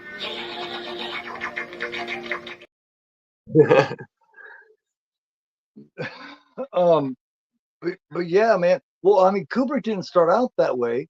You know what I mean? His earlier films like The Killer and, Spartacus and, earlier shit like that, I guarantee you they didn't give him that. But as he proved Yeah, himself and became Kubrick, that's when he had all the control. Like, he had so much right. control that when that shit happened and he was the one that made the call to pull Clockwork Orange from the theaters, they just fucking did it. Yeah. It's No, crazy. I've never seen anybody have that kind of control over a like I studio. still need to catch up on some of his earlier films. I Right. think like I know I've seen 2001. I think that I don't think I'm pretty sure I haven't seen anything before that though. Like everything after from like 2001 all the way up until he died, I've seen everything. But all this stuff before 2001, I still need to catch up on. But yeah, I think at that time, even before 2001, he just wasn't like a household established director. I guess you could say he had to make a Spartacus name for himself. Spartacus with Kurt Russell and Tony Curtis and all them was the first one where he really, really made a name because that's like one of those old school Hollywood classics. It's like one of those epics. And then he did shit like Lolita, which was down a little lower with James Mason. But Spartacus is the one. Spartacus is there with shit like Ten Commandments and shit. You know what I mean? It's one of those Hollywood epics. Yeah, I really do want to see Spartacus though. I mean, I'm going to get around to it eventually. It's long. All those epics are like long as fuck, man. So you got to be ready for a 3 or 4 hour experience for those, which doesn't happen often. Yeah, I mean, so, like runtime isn't really an issue for me, but sometimes if I'm like I don't feel like sitting through a long movie, I'll just break it in half. I'll just watch one half of it one night and then watch the other half the next night. True. Yeah. But I usually try to watch things in their entirety. Like, I mean, like sometimes I'll be like, I only have 2 hours to really watch a movie. So then I'll specifically look for a 90-minute movie. Like, like I don't have enough time to sit down and watch a 3-hour movie. So I won't, I'm just going to go for a 90-minute movie. But usually, like I would say with longer running movies, like a 3-hour movie, I might watch that during the day if I have the time for it, instead of at night when it might end up being too late and then I can't finish the movie or I fall asleep or something. Right. Yeah, exactly. See, now, at this point, there's no way that he could guess that she's, what she is. So is he just thinking that she's a teacher that looks a lot like his wife? Yeah, I mean, we're back in the apartment and now, Anna has showed up, but this is the school teacher Anna with the braided hair and the green eyes. Yeah. So this is, it's technically not really her, but does he know that? I don't think he realizes that. I think he just thinks his wife just put her hair in a braid and all right, her eyes are just green, Yep. I mean, because because the body's the same too. You know what I mean? So he's thinking this is her. Hey, however she wants it. You know what I mean? However I can have her, I'll take her. At this point, he thinks she's fucking insane, and she's taking on this other personality. He's thinking if she wants to play this game, I'll play it. Yeah, he's willing to work with her in a way. It's almost like he's committing to, like, I'll put up with your bullshit. Right. I don't know. Honestly, I don't understand the logic there with that, but it does make sense. It does. She's just exactly like her, except for that hair and the eyes. And especially once he seen her naked, he was like, "This is definitely my fucking wife." Okay. Yeah. I mean, even her eyelashes are longer. When she's that school teacher character, like you can see her eyelashes are even longer. Yeah. When you seen her face and all of a sudden you seen her body, you know your wife's body. You're like, okay, this is my wife. Okay. Especially once they got intimate, it's like, oh yeah, I know my wife when I feel her. So now he's just like, "Fuck." Now she's ready to leave, and he's like, "Oh God, damn it. Back on, still in the game. I was hoping once all this happened, damn. But okay, have it your way." And those green eyes are strange on her, though, man. They are strange. Too bright, you know. It's just too bright. Yeah. Then now you see her watching through this fence, and now you're thinking, "Wow, maybe that is her. Maybe he's right." Yeah. Because the way she was watching him, that's when she kind of acted like her. So now that the private investigator that he went to directly has come to meet up with Mark, and now he's explaining to him that one of the people that works for him has disappeared, and he's trying to get information out of Mark now, when it should be the other way around because something drastic happened. Yeah, you usually don't get your people you hire if you're a PI. You don't usually have them disappearing like that when they're just following some housewife. Right, without like an explanation or something making sense about it. This guy should have done it to begin with because your assistant sucked, buddy. But like this conversation here, though, like it gives me the vibe that it's like Mark's like not even interested anymore if this guy is going to investigate the case or not. Right.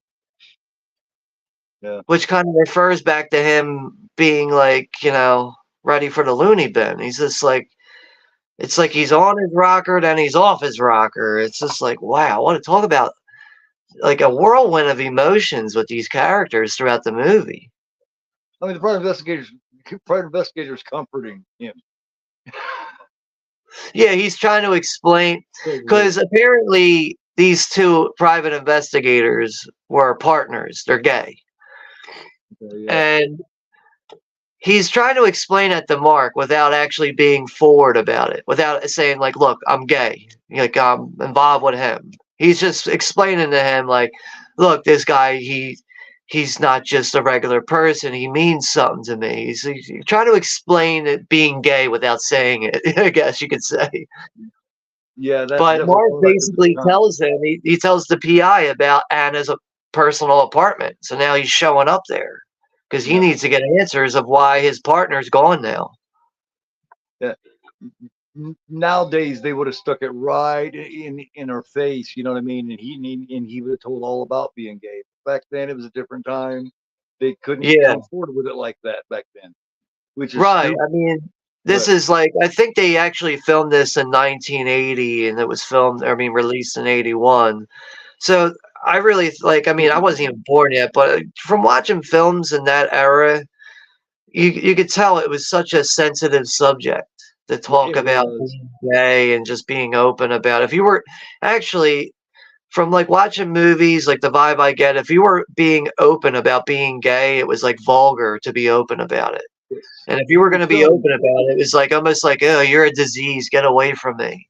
Exactly. Actually, I can remember being a kid and listening to people discuss gay people. And if you was a gay man, the public basically thought if you was gay, you must be a molester or a rapist.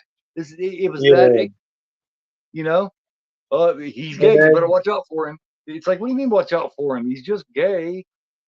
He's not going to fucking rape me or anything. I mean, come the fuck on, man. Yeah, it's just pure ignorance and paranoia is all that is. You know, it's people not understanding something and just being totally afraid of it and just not understanding it. Exactly, but that's how they looked. I can remember being a kid hearing people talk like that, thinking, "Wow!" But then I got older and I was like, "What?"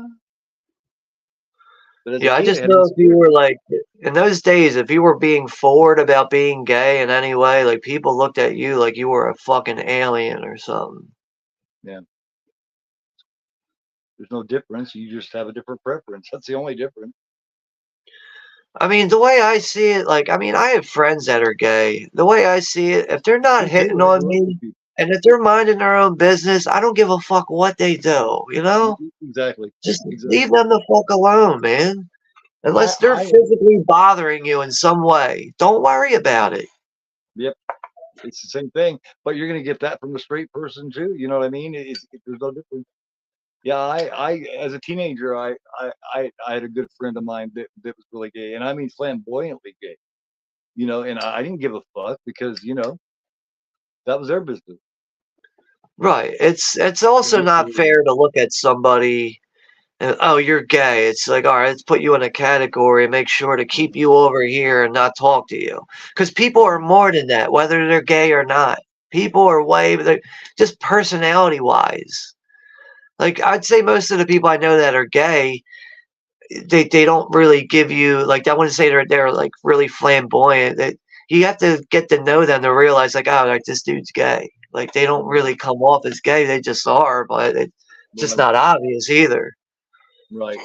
Most aren't. Yeah, but public perception is that everybody's gay must float around. You know what I mean? It's stupid. I mean, like, another thing is, like, when AIDS came out, when that was a thing, when the disease came out, it was like right away, oh, well, if you have AIDS, that means you must have been taking it up the ass or doing drugs. Like, nah, it's not necessarily true if you do your fucking research. Most of it came through blood transfusions back then because they didn't test for that. Yep. Yeah. But I just imagine being gay and dealing with that in the late 80s. Like, when people were so afraid, I mean, they have every right to be afraid of the AIDS virus, but just think about that. Like, people are looking at you like, oh, you're gay? Like, oh, you have to have AIDS. Like, what the fuck, dude? I can remember people acting like that. Yep. But by that time, I was old enough to know the difference. So the private investigator that showed up at Anna's apartment, he just went in, had a gun in his hand, tried shooting at Anna, totally missed, and then she starts beating him up with, like, groceries. It looked like a bag of groceries. She's like smacking him in the head and shit. And then she takes the gun off him and shoots him. Yeah, because his attention was totally on that bed. Like, what the fuck is going on in that bed? What, because from a distance he looked at it, it looked like a crime scene. But once you got in there, you realized there was something else going on. Right, he had to take a closer look at what he's seeing. He's seeing tentacles moving around in this bed. And at the same time, he's also really distraught over the fact that he doesn't know what happened to his partner. He doesn't know what's going on. So he's already distraught over that. And then he can't believe his eyes when he's seen this tentacle creature in the bed. So he's completely just, his sense of reality is fucked up at that point. Yeah. And now we're back at the apartment with Mark. And for some reason, he has decided to pull out Anna's personal films of her, because it looks like her occupation is teaching ballet or dance or something like that. Yeah. And I guess she has like tutorial videos that she made, and I don't know why he decided to put these on. It's like he's looking for answers through these movies. Anything, yeah. Something that I just thought of. He was basically investigating where his partner was. When he went in there to see that crime scene, he probably immediately thought, "Holy shit, is that my partner?"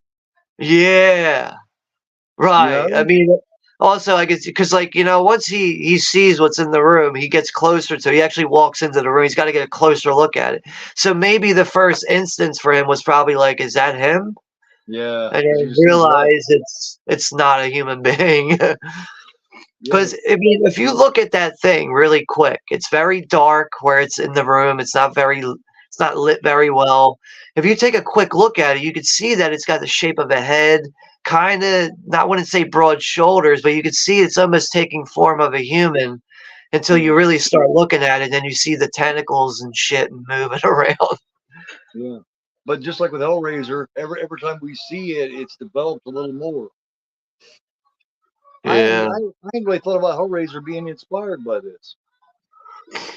Yeah, I want to be able to put those two together, but the more you explain that, I can see the similarities. And I didn't until I seen it this time and actually started talking about it. And as I talked about it, I was thinking, damn, there is some similarities where one or the other are inspired. Now this came out first. But the Telltale Heart was, or not Telltale Heart, the I can't remember the Hellraiser story's name, but he Clive Barker had that out long before he made the movie, I think. Yeah, I think it was written for a while or something like that. Yeah. So, But what I don't understand in these ballet dance videos, she's looking at the camera as if she's literally like live in that moment and talking to him. It's so bizarre. yep. But I really think that's probably in his head. It's Maybe. probably in his head that he thinks that she's talking to him through these films. Right. Lots of paranoia and shit going on in this, man. But I think now, like, we're focusing on Anna here. This is where it looks like another personality is starting to emerge through her. Yeah. So this has been going on for a while. He just wasn't home enough to realize it. Because she's talking about faith and chance here. Mm-hmm. As if, like, they're people, you know? Yep. She's talking about, like, Sister Faith and Father Chance, as if they exist. Yeah.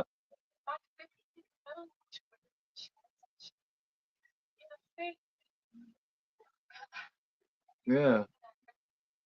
But she is also, like, explaining her emotions and feelings here, too. Which is probably the only time we get a sense of what the fuck is going on with her. Yeah.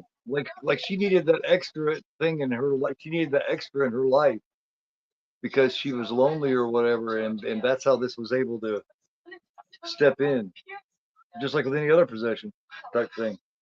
You know, it's the loneliness, it's the emptiness of the person that allows it to be able to step in there. Yeah. You know, you got to be missing something in your life, just like with Reagan and The Exorcist. Her dad was gone. She heard her mom talking shit about her dad. Her dad did on her birthday. She was weakened. I mean, she's even admitting here of all the shit that she's putting him through. Mm-hmm. So it's like, you know, with hearing her say that, it's like, all right, you know what you're fucking doing here. But it's like she doesn't have control. Like she doesn't have control over it. Like she had to, and it's pretty deep. Because I mean, you can see that she's just a shattered fucking soul. Yeah, it's like she has no control over her. So like something's really taken over, which refers to the possession.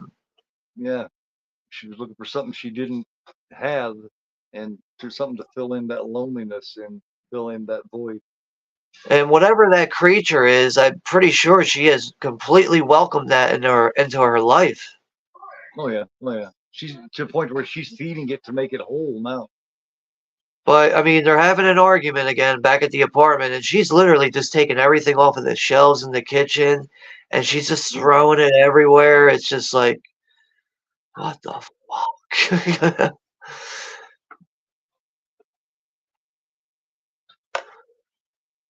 He just turned around and left the room. All right, I'll just go in here.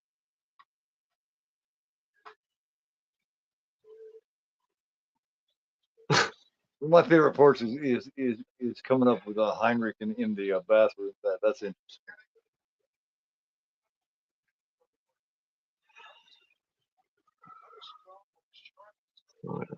This might be the best performance I ever seen from Sam Neill, man. I would have to say, yeah.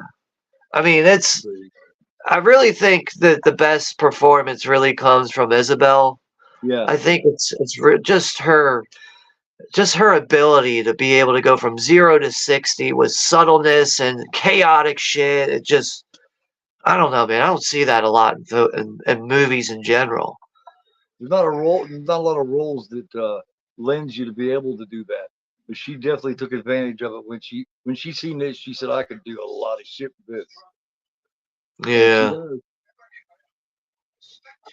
Yeah, you know, I kind of like, you know, thinking about it now, I feel like she might have had some like, you know, like opportunities and really like just to be free as an actress, I guess. Yeah. Which also probably refers to what I said, like, you know, in certain scenes, like I'm sure there's got to be improv in certain scenes here. But it seems like it would have been difficult as fuck to do this without completely going over the top, and somehow she managed. She doesn't go over the top. It all feels natural. Yeah. It all feels like just a person just fucking just all just fucking lost Like it. I get the vibe that like if I never seen this before and this was a first time watch like right now, Right. I'd probably be like, yo, someone's got to call like 911 and help this lady. Like she needs to go to a mental hospital. Like, oh no, it's just an actress. Like, but that's just Yeah. how well the acting is. Yeah. And he's sitting here trying to talk to her like a normal human being, and she's like, "I feel nothing," just screaming and yelling. Like, It's amazing how he's able to sit there so calmly.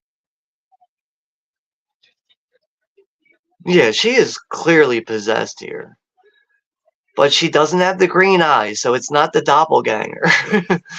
Right. But now, moving on, she's in a random church now, and she's just staring at the Jesus on the cross, Right. like she's expecting it to talk to her. Or help somehow. Yeah. It's It's like like, she's sitting are there you gonna like, help? yeah, are you gonna say something or what? Like, you gonna tell me what I gotta do or what? Yeah. It's Like, like it doesn't work that way. I It's mean, even the acting here, she's just staring at it, but the look on her desperate. face is like, what the fuck? Desperation. That's what I get from it. It's a desperate look at this thing. Like please. Like almost as if she was getting answers from something throughout the movie, and then suddenly it stopped, and now she don't know what to do. Yeah. See that little whine, that little whimper. That's her begging. Please tell me so. Please help me. Yeah. See, you can see it. Yeah, that whining, that moaning is just that's taking the place of please. But now she's gonna have quite an experience. Now she's leaving the church and she's on the subway now.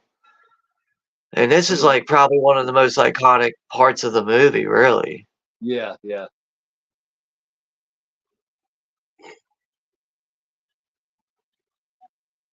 Now I see where a lot of people theorize, the total, from like here on, where she gives birth to a demon or something. Now I don't get that idea. I don't get that theory. Well, she was carrying something. It's Right, not physically clear. It doesn't look like she's pregnant in any way. right, But I know after this scene, she starts elaborating and talking about miscarrying something.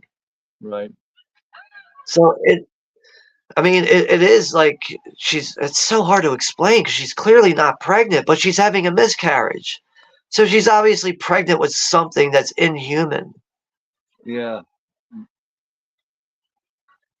I kind of got the yeah. I mean, but yeah, I kind of got the idea that maybe that's what started her descent to begin with was the fact maybe she miscarried their child or something, and that caused guilt and that caused Yeah, I could see that actually. I never thought of that, but I can see that making sense. I mean that caused a lot of But guilt. man, she's like out of her body right now. Yeah. She's just flaying her arms around and whipping her head back and forth and just screaming and going, ah, ah, ah. Like if someone come walking through there, they'd be like, "What the hell?" Turn around, go I the other know, way. I'd be like, nah, we need to go somewhere else. We need to take another exit. Can't go by there. Yeah. Don't look at her. Just keep going. Don't look at her, dear. You know, I wonder if they got this in one shot or if they were like, clean it up. We need to do it again. Because she just, like, she's walking with a grocery bag with eggs and milk and it completely gets smashed on the wall. But I just kind of get the vibe that they managed to get this in one shot. Well, I mean, most of it is you can tell is one continuous shot. Yeah. There is no cuts here for the most part. Yeah. But my God, is she out of her fucking mind here? And then when Like, she finally calms down a bit, that's when she really has the miscarriage. And like you see the blood and that white shit coming out of her. man, fine line between being able to pull this off and making it look stupid. You know how easy it would be to have made this look stupid. This could have easily been silly. Yeah. I mean, there's white shit coming out of her mouth. There's red shit coming out of her mouth. It's coming out of every orifice right now besides her eyes, I guess. That was the first cut, too. I do believe. First cut in quite a Yeah. while, anyway. There's also green shit coming out of her. Green, white, red. Like, oh my God. So now this is where she explains what I miscarried there was Sister Faith. And what was left, it was Sister Chance. Right. It really explains the manifesting of whatever the fuck it is. It's personality or personalities emerging or whatever. And then the look on his face is like, I don't know what you're talking about, honey. And if you notice, the whole time she's explaining this, at least from what they're showing, like I haven't seen her blink once yet. Yeah. But he's explaining to her, like, you know, you look ugly to me. You look different. Yeah. I feel like you make me vulgar. I feel vulgar. Like, you make me feel vulgar. A little dirty, yeah. And he's never experienced this feeling with his wife before. She finally broke that stare. She finally started blinking, and once she started blinking is when it seemed like she clicked back into it and got up. Yeah. Now he's referring to an experience he had when he was a kid with a dog dying under a porch or something. Yeah. She's finally succeeding in making him fucking nutty. Yeah. He's finally but he doesn't have the same issue that she does. He doesn't realize she has a real issue going on here. He thinks it's all mental, which is causing him to go mental. That place is a fucking mess. And here she goes again. Yeah. She's like completely jittery right now. Like almost as if she like it almost looks like it's like as if she's like feels like she's got bugs all over her or something. Yeah. She's like constantly trying to wipe something off of her. Yep, as I was saying, just itchy, just get off, like she's trying to wipe it off. Yeah.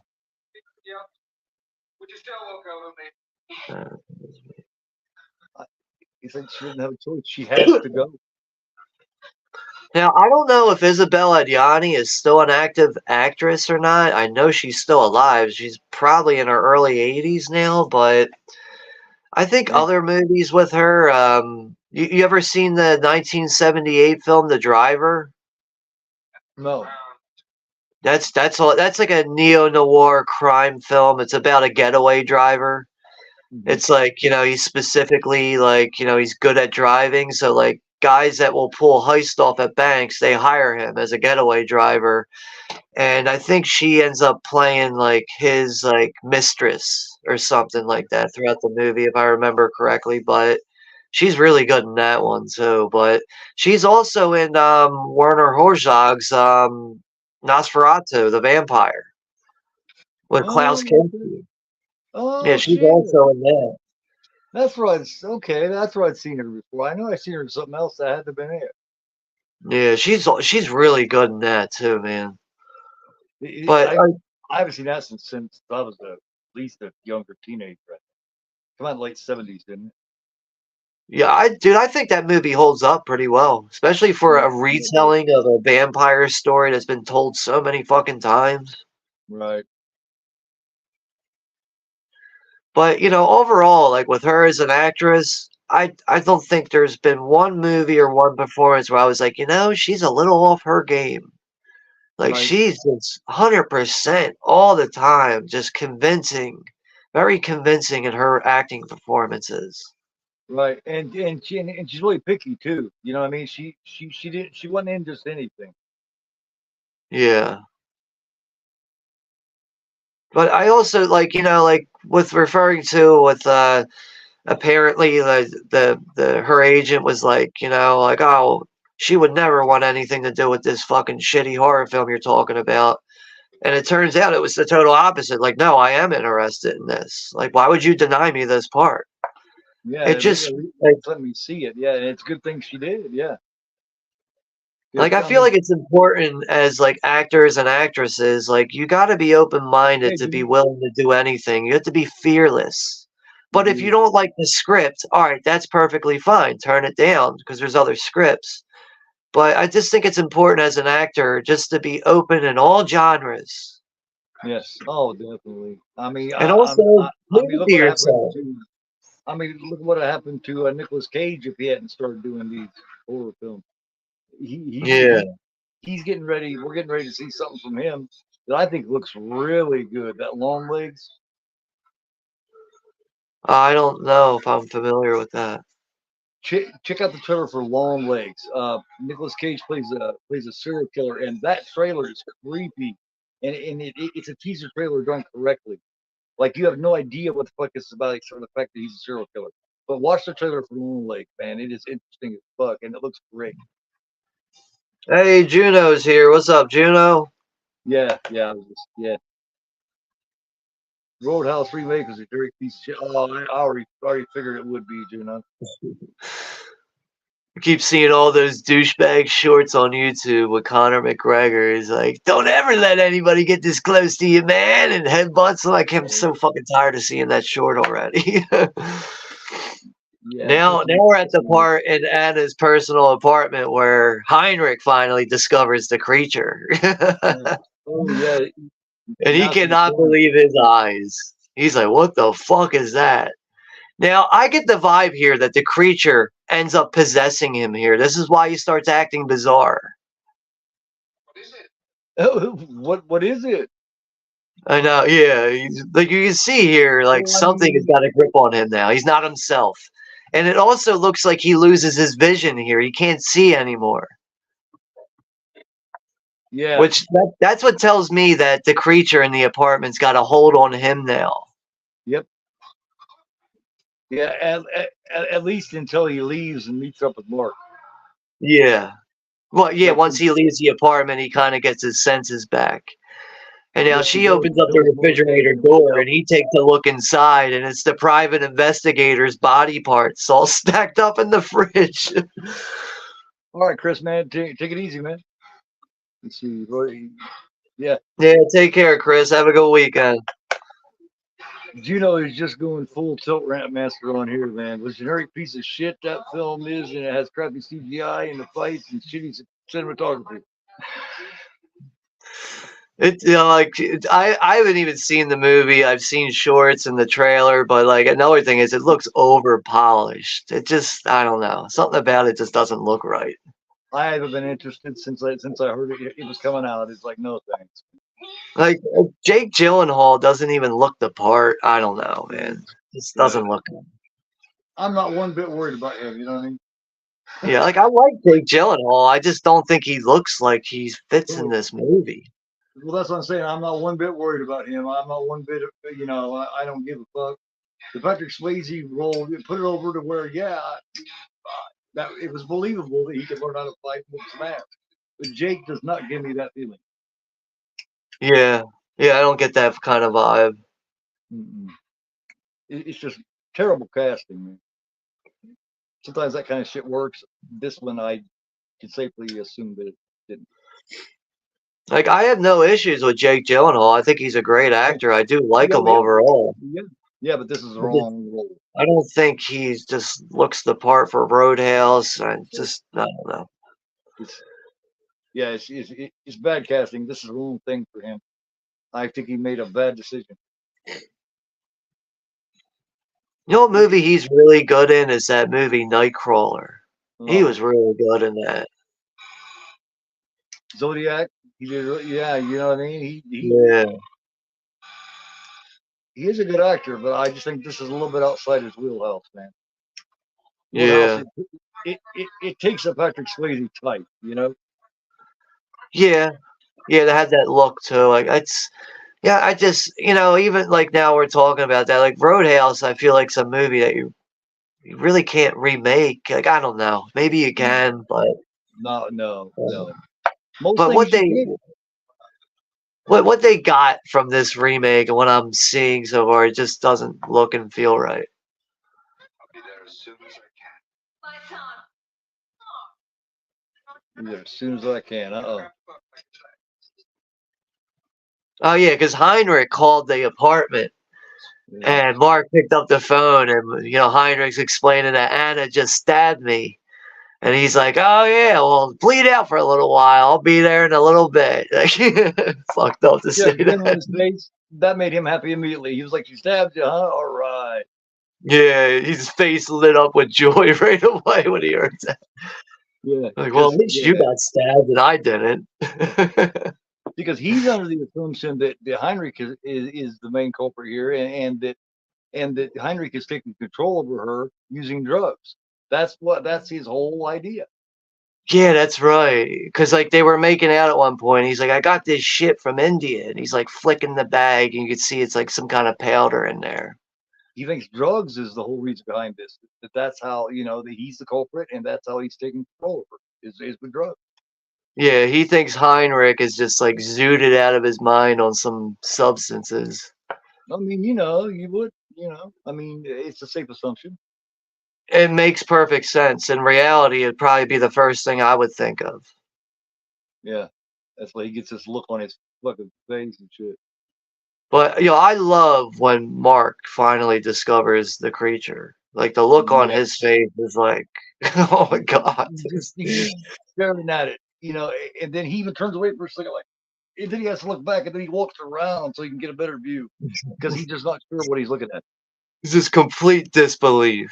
And now he's in the apartment and he discovers the body parts in the refrigerator. Now he's about to lose his damn mind. Now he's like, you don't know what the fuck's going on. And he's about to really, like, it looks like his head's going to explode. So now, not only is Heinrich this fucking drug guy that took control of my wife with drugs, but he's got her killing, or he's killing and making her take something, this bastard. Yeah, he's literally like screaming and yelling here. He's got to get some air out of the window real quick. I just know if I was him in this moment, I probably would have blew my damn head off, or I really would have been like, "Yo, peace out. Like, I'm done with this bitch, man." You bastard! You made my wife a killer. She's dismembering people. You son of a bitch. Yeah.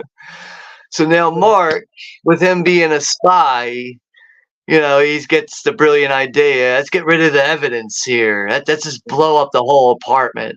Let's turn on the stove, all the burners and everything. Let's get this place full of gas and let's just blow it up. When that idea clicked to him, you seen this grin, this crazy grin come over his face. He's like, "Yeah, that's what I'll do." Yeah, like he's like, he's excited like a kid right now. So now he finally gets some time to go meet up with Heinrich, who's like slowly bleeding to death in this very awkward corner bar. Chris. Yeah, the bathroom part that I was talking about is coming up here. Yeah. I love the bathroom secret. That's an odd bar where you go into like a place almost like a house. You go up a little bit of steps and then it's the bar. Yeah. Weird. Big bar. Good sized bar for what it is.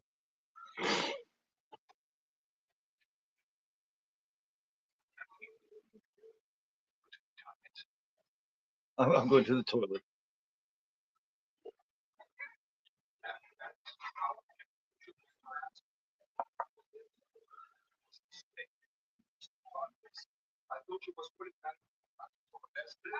Well, no, that's blood. You're drunk, Heinrich.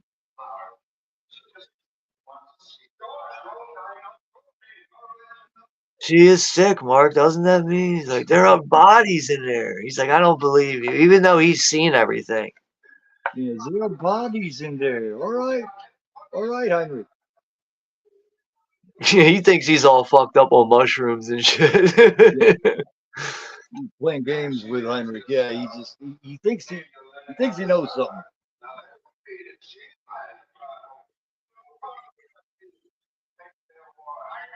See, he acts like it's just something he just goes around doing. Like he just goes and preys on people's wives with drugs. That's what he thinks. Yeah, I mean, from Mark's point of view, I can see why he would get that vibe or whatever. Now it all makes sense. You did it with drugs. You swept off her feet because I wasn't around, and then you used drugs to manipulate her. You know, you would think that. Yeah, that's the easy solution to come up with, from his point of view. Mark's cocky. Mark thinks he knows something. He thinks.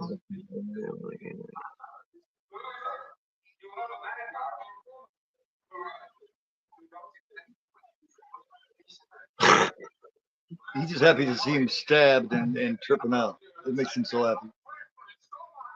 But I'm kind of surprised that Mark is not telling him, like, you know, I've seen the bodies in the apartment. I know she's killing people. Like, I'm surprised that he's like holding that info back.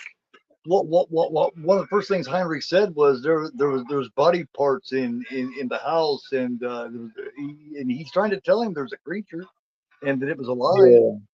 Yeah, he's like, I saw something in there. It's not human, and he's not hearing them.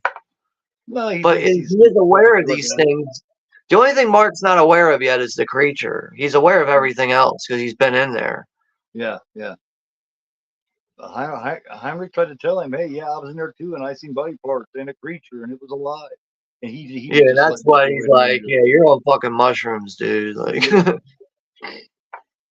what he does here is fucked up, but I mean, you can see his point. Damn.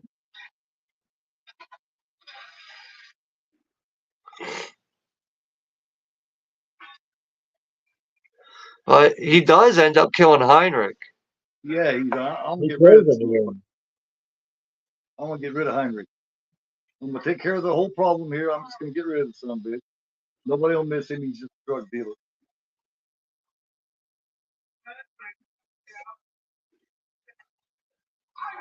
Yeah, he hits him over the head with the fucking with the giant porcelain piece from the toilet. And then he flushes the toilet, like overflows it, sticks a snake in there, and then he sticks his head in the toilet. And then he takes the drugs out of his pocket and sprinkles it all over the fucking floor. And then he flushes the toilet and he ends up drowning in the toilet. Well, shit, he might have pretty much killed him with that. I mean, those motherfuckers are heavy and solid, man. Well, you do see a bunch of blood coming off the front of his head, so maybe that knock on the head did it too, but I just know the toilet's finishing the job. Yeah. He's gonna stick him in here like he passed out head first in the toilet and spilled his drugs because he was all fucked up. Because I'm guessing that's what, heroin or something, maybe. Probably is that or cocaine. It's got to be coke or probably heroin or something. Because usually heroin will be kept more like that than what coke would. Yeah, like in the wax bag, like that or whatever. It looks like a wax envelope or something. And it didn't come off like white. It come off like, you know what I mean? Yeah, it had like that tan kind of color, like a yellow look to it or something. Yeah. Yo, that stunt is ballsy right there. To run out that door like that and have an explosion at your back. Yes. Now, I can't tell if that's a stunt double there. Either way, that's a human being with a fucking full explosion blast at your back. And you're running out of an apartment. Like, that's some ballsy shit. Nowadays, they don't film them like that anymore. I don't know. He's so fucking happy. He was dancing on this bag lady on the corner is pretty happy too. Yeah, he just stole Heinrich's motorcycle after killing him. So, but I always forget about that quick stunt. You know, when Mark blows up the apartment and he gets out of there real quick, and that explosion is like it's like less than 10 feet at his back. Like, you know, he had to feel that shit. Yeah. So now Mark, he goes back to the apartment to see that Anna's best friend Margie has got her throat slit, and she's just like roaming around the apartment building until she finally collapses. See, now this is total fucking love and devotion for your wife, man. Like, he wants to cover this up too. He wants to get her because he said, well, my wife did this. See, he's looking to cover it now. That's total fucking love, man. He's covering up her murders and everything. I think it also shows that he has literally lost his damn mind too. That he's going to these lengths of trying to cover up all these murders that she's committing. True. Like, he's literally shaking here. He just showed up. He's got all this blood all over him from Margie. And she's looking at him and she's crying and he's shaking. Like, my God, these two characters are on the verge of like just literally exploding. See, she's upset here because he's obviously he's become involved in this shit and she doesn't like it. So it shows that she does care about him still. Right, but she just doesn't know how to settle on her actual feelings for him. Yeah. But she's clearly distracted by being possessed by something. She comes in and out, yeah. Like she's her right now. It's so hard to say because, like, it's definitely not the doppelganger because the eyes ain't green. You know, they ain't got the braided hair or nothing. Now she's clicked over. When she shuts the water off and turns and looks at him, with that look totally changed. Yeah. So either she was before or she is now. See, because she's got a look on her face. Yep, she's possessed now. Yeah, she's got that demented look where she's kind of like half smiling and shit. Yep. But she shut off that water and turned around. She switched. She was her. Now she's not. That's just brilliant acting, though. Really is. Yeah. Now you see her do the same thing that he did with the little boy and with her. Hey, what's up, Sean 420? Yeah, she lifted up the arms. She's checking him out, checking him over, make sure he's okay, just like he did with her. Yeah, no, you're exactly right. I don't think I ever really noticed that, but you are right about that. Actually, oh man, yeah, Rocky, Raging Bull, definitely. But like, I still feel like the doppelganger thing. I feel like in a way, the people that Mark was working for as a spy, I feel like they got something to do with it. Like, because like besides that, what other relevance do they really have with being in this movie? Right. Besides just explaining, you know, that he was taking at least taking time off so that he could focus on his family, just to find out he didn't really have a family like he did, unless that was the point. Because they just basically, it's like you see them in the beginning of the movie and they're kind of interrogating Mark, they're questioning him about everything that went on with this subject that he was spying on. Yeah, I mean, but they're obviously going to pop up again. It's just that they don't have big parts in this movie. No. And that's why I kind of feel like they might have some kind of control on some kind of supernatural doppelgangers or something. I don't know, man. Doppelgangers in general are tricky, you know, to analyze and make sense of. Like one way or the other, they was going to keep him involved. Yeah. Yeah, maybe.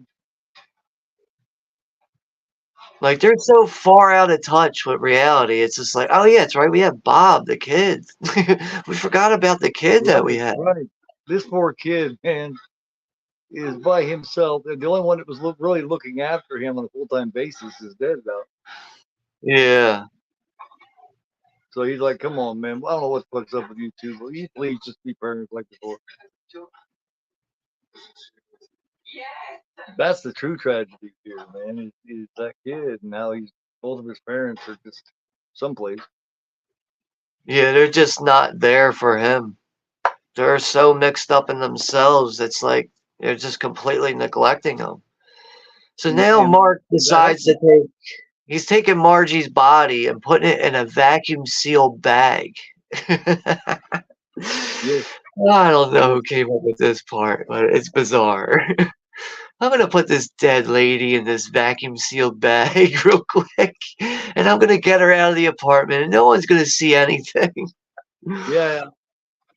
I like how, it becomes a complete waste of time because she comes flying out of the back of the fucking trunk. Yeah, that's right. I forgot about that. It's like, well, that was pointless. Now, I wonder if that letter D on the back of the car has some kind of relevance. I don't know if you ever seen that on the back of that blue car. There's like a white sticker with a letter D on it. Like, what does that mean? I don't know if that might be something for Germany, or I don't know. It looks like a regular letter D from the English language. I don't know. I don't know. Because you know how like filmmakers like Kubrick will have like like in The Shining, like sometimes you see like cartoon characters on the wall, and the next shot will be the same shot, but those characters aren't there anymore. And only Kubrick knows like the real definition behind that. The origin of the Easter egg, yeah. Yeah. They were doing it long before they come up with a term for it, yeah. Yeah, that is true. Like, yeah, I remember that. Like growing up, like people didn't talk about Easter eggs in movies. I never heard that reference growing up. That didn't start getting popular until like maybe the late '90s or something. It seemed like. Yeah, but they were doing it a long time ago. They just didn't. There's like little signs here, little this and that. I wonder who came up with that name for it. Because I mean, it makes sense because Easter eggs are hidden and this and that. Right, you gotta hunt for them. Yeah. I mean, if you're looking around for them in a lot of movies these days, they do that. Right. I mean, think about how many movies you've seen where there is clearly Easter eggs, but you just never noticed them. Yeah, once you see it, Russell, you'll see what we mean by the doppelganger. This is one I am shocked that Russell has not seen this one. I mean, in a way, it kind of, I feel like, I mean, unless you're like a film collector, I know on DVD, this was a hard one to get unless you got it when it was newly released. Like, I know before it was released on Blu-ray, like all DVDs were going for like triple digits, like over $100. And I know this wasn't something that really came on TV. And I also know that this was a video nasty. So, yeah, I mean, it wasn't banned in America, but it was banned in some parts of the world. But this definitely wasn't something that just came on TV all the time. So I could see why it's got past some people. Like, I watched horror films, all kinds of films growing up throughout my life. And this is one I never heard about growing up. Yeah, I didn't hear about this. I didn't hear about this until maybe, I think 2004 or 2005 is when I know I saw a trailer first and I was like, what the fuck is this? Maybe and then I finally caught it on the Turner Classic Movie Channel late at night. And I was just completely mesmerized and blown away by what I was seeing. Yeah, I first heard about it maybe 10, 15 years ago. Okay, yeah. But I keep coming across good films like that. Like to this day, that's one thing I found out making a channel and getting involved in the whole community and meeting new people. Where I thought I knew so much until I got into this and started meeting people, and I found so many films I'd never heard of or seen. I pretty much agree. I feel the same way. Like, honestly, if it wasn't for like most of this community, like I probably wouldn't even have like a lot of certain editions in my collection. I definitely want to be aware of certain movies because of people, speaking highly and just mentioning movies in general. So, yeah, it's easy for me to say that the YouTube community has really opened me up more with being a fan of cinema. Definitely brought some films to my attention, and even like certain releases, limited editions, and stuff. Oh, well, please God, wake me. You talking about Johnny Got His Gun, Metallica, and one? Well, I think we have about 15 minutes left in this movie. I think that's it. Here it is. Oh, yeah.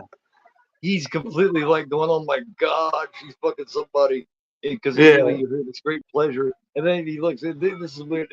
I first seen it, so I was like, what the fuck? Just like he's looking right there. When he's walking into the room, he hears that somebody's having sex. He doesn't see anything. So he thinks that he's going to be walking in on Anna having sex with somebody. But when he gets in that room, he sees that this is a tentacle creature that's having sex with her, and he cannot believe his fucking eyes. He just walked forward going, it's like, yeah, exactly. Like, he doesn't even know how to act. How would you act? It's like, honey, what are you fucking? What's fucking you? Yeah, he don't know what to do right now. He don't know if he should. He don't know if he should flee. He doesn't know if he should put his hands on her. I wonder what that means. She keeps saying almost. I don't know. See, it's kind of awkward too. But it's like, are you like almost ready to come or something? Like, you know, like because she's having sex and she keeps saying almost. Well, I think she has been coming though. You know what I mean? I think she was coming when he first came in the door. When he first came in, she had already been coming. You know, I mean, just to be quite, crude about it, I think she had been getting off, man. So that's why I'm not sure what she means by almost, because she'd been there. Yeah, that's definitely hard to have a clear definition on there. That's seen in her utilizing that word almost. Because I don't think she's talking to the creature. I think she's talking to him. I think she's talking to Well, Sam yeah, Neill. she's looking at him. She keeps looking at Mark and saying it while she's getting fucked by that tentacle creature. And he just cannot put one and one together what's going on. So but that should have been, that really should have been the final red flag for him. That should have been like, that's it. This is the last red flag. I'm officially done. Don't explain to the kid, mommy's not going to be coming here no more. Yeah, your mom has decided to have sex with a tentacle creature, and I can't comprehend that, so I gotta leave. She has friends that I just can't approve of.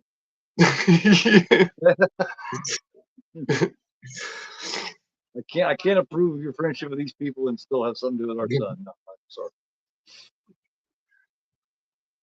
This movie is something else, though. That's for sure.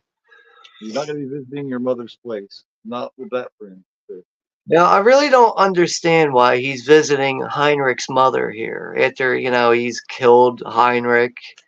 And she's saying to him, like, I know Heinrich's dead. I can feel it. I can feel it in my bones. He's dead. Yeah. But he never confesses to her. He never says, I killed your son. Never brings up anything about it. Yeah, I mean,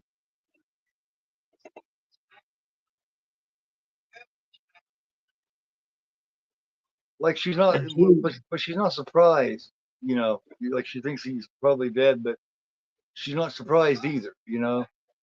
Almost as if she was expecting Mark to show up. Like, yeah, not surprised. Like, almost like, oh yeah, I've been waiting for you to show up. She's a creepy woman. Yeah, she's taking a bunch of pills right now. I think she's killing herself right now.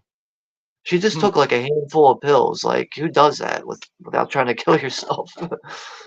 All at once, like unless they were a bunch of different ones, like you got blood pressure, you know what I mean? Yeah, they look like little red capsules or something, but she just took a gang of them. I think she's like, yeah, she's about to go lay down and like die. I couldn't tell. Did it all look like the same pill? Yeah, they were all the same pill.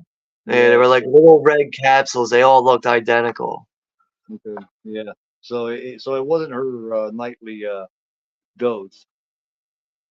Yeah, it looks like she's committing suicide here. So maybe she knows much more than what.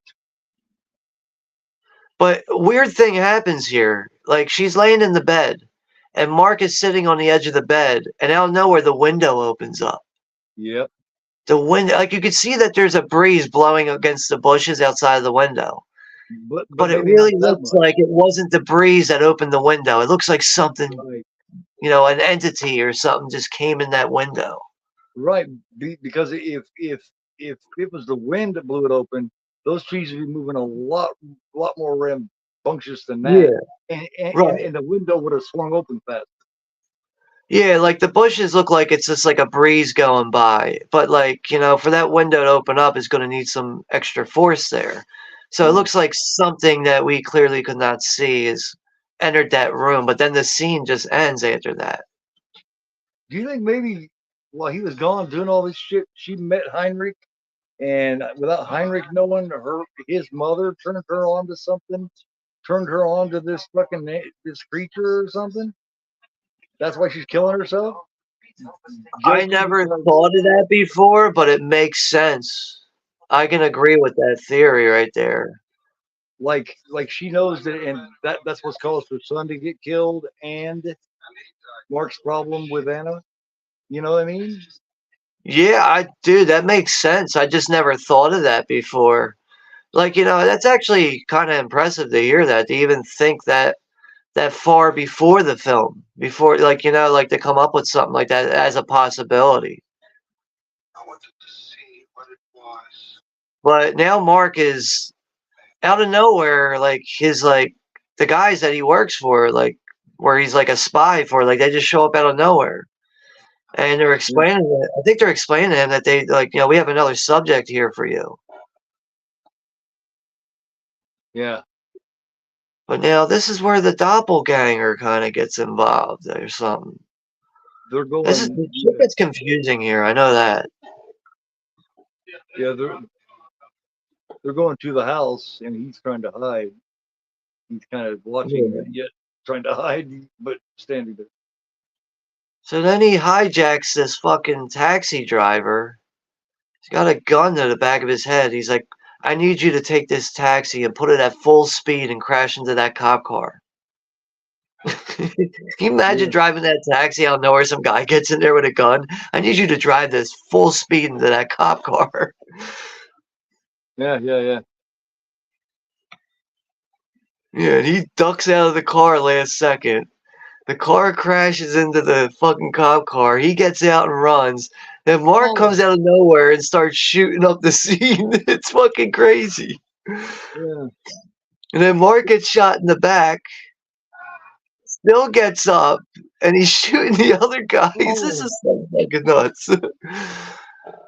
Yeah, when he hopped out, when he jumped out of the car, he should have kept going the other fucking way, not ran toward him. Yeah. So then Mark pulls out in the blue car, and he crashes into another car, and then the trunk pops, so Margie's dead body falls out of the car. But then suddenly Mark is on Heinrich's bike again. And then, now Mark has lost his mind at this point. He's screaming and yelling on the fucking motorcycle. He's just driving down these tunnels screaming and shit. Like Mark is complete. Yeah, he's gone. He just doesn't care anymore. It's over. He doesn't. He's completely, like, he's mentally gone at this point. He's done, dude. Now he just crashed the bike. Oh. Skitty, you got some serious looking. Yeah, he just like skid marked the fucking bike. He just like slid on it.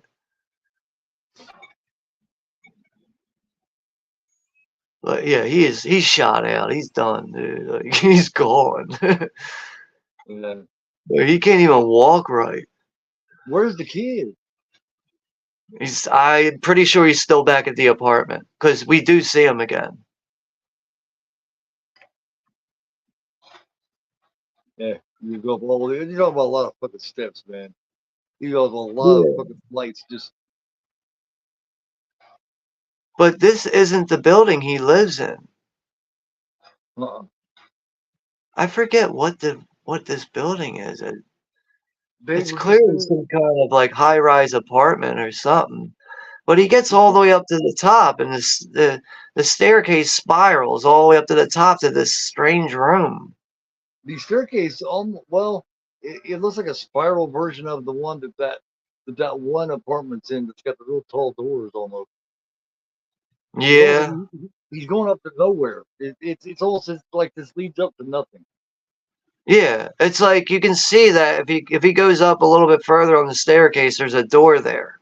We just don't get to see the inside of it, like what it is. No, he doesn't make it. Oh yeah, the blotchy paper. Gotta love blood. Man, look at all this blood. Gotta love blood. There's so much blood on the staircase. That's crazy. All the way up. Now, He's see, trying to tell Anna, like, don't come up here. She keeps coming up the steps and he's like, don't come up here. right, you notice a few feet behind her is someone else. Yeah. Just just maybe about half a story behind her. I'm not sure he even noticed that. I didn't notice it the first time. All I seen was her coming up. It is really strange from here on out. Like, there's not much of the film left, but it is really strange because behind Anna it looks like it's Mark. But is that Mark? No, Yeah, it's not. It's not even Anna. right. You can see, look how dark his eyes are. Oh my God, that's creepy, man. His eyes are almost like black.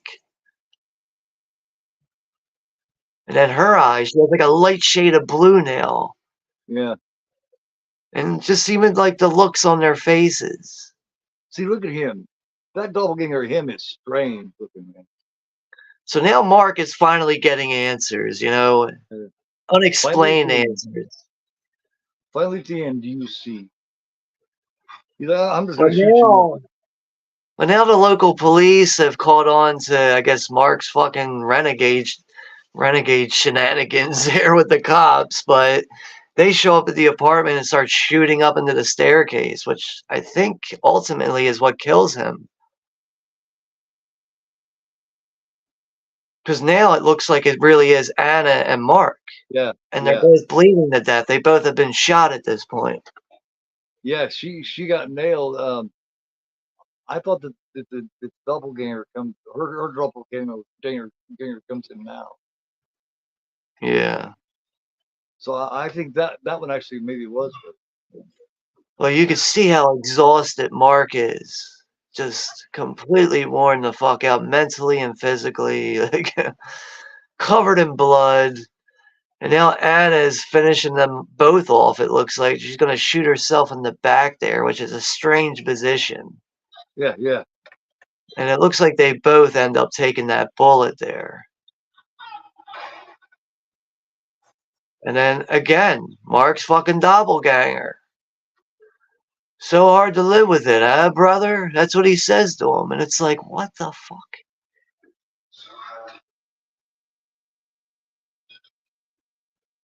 He's like, who the fuck are you? What are you going? If I was Mark at this point, I'd be like, I'm done asking questions. Just fucking kill me, man. So now this random lady comes out of the door there. And she's got one boot on. The other foot, it's just nothing. There's no sock or nothing on. Which is also weird. Like, so now the doppelganger is convincing this random lady to shoot them. So yeah, the doppelganger, I guess, is responsible for killing them, but he's making it look like somebody else did it. Right. It's so strange, man. And then he jumps off the balcony. So yeah, it looks like Mark's dead now.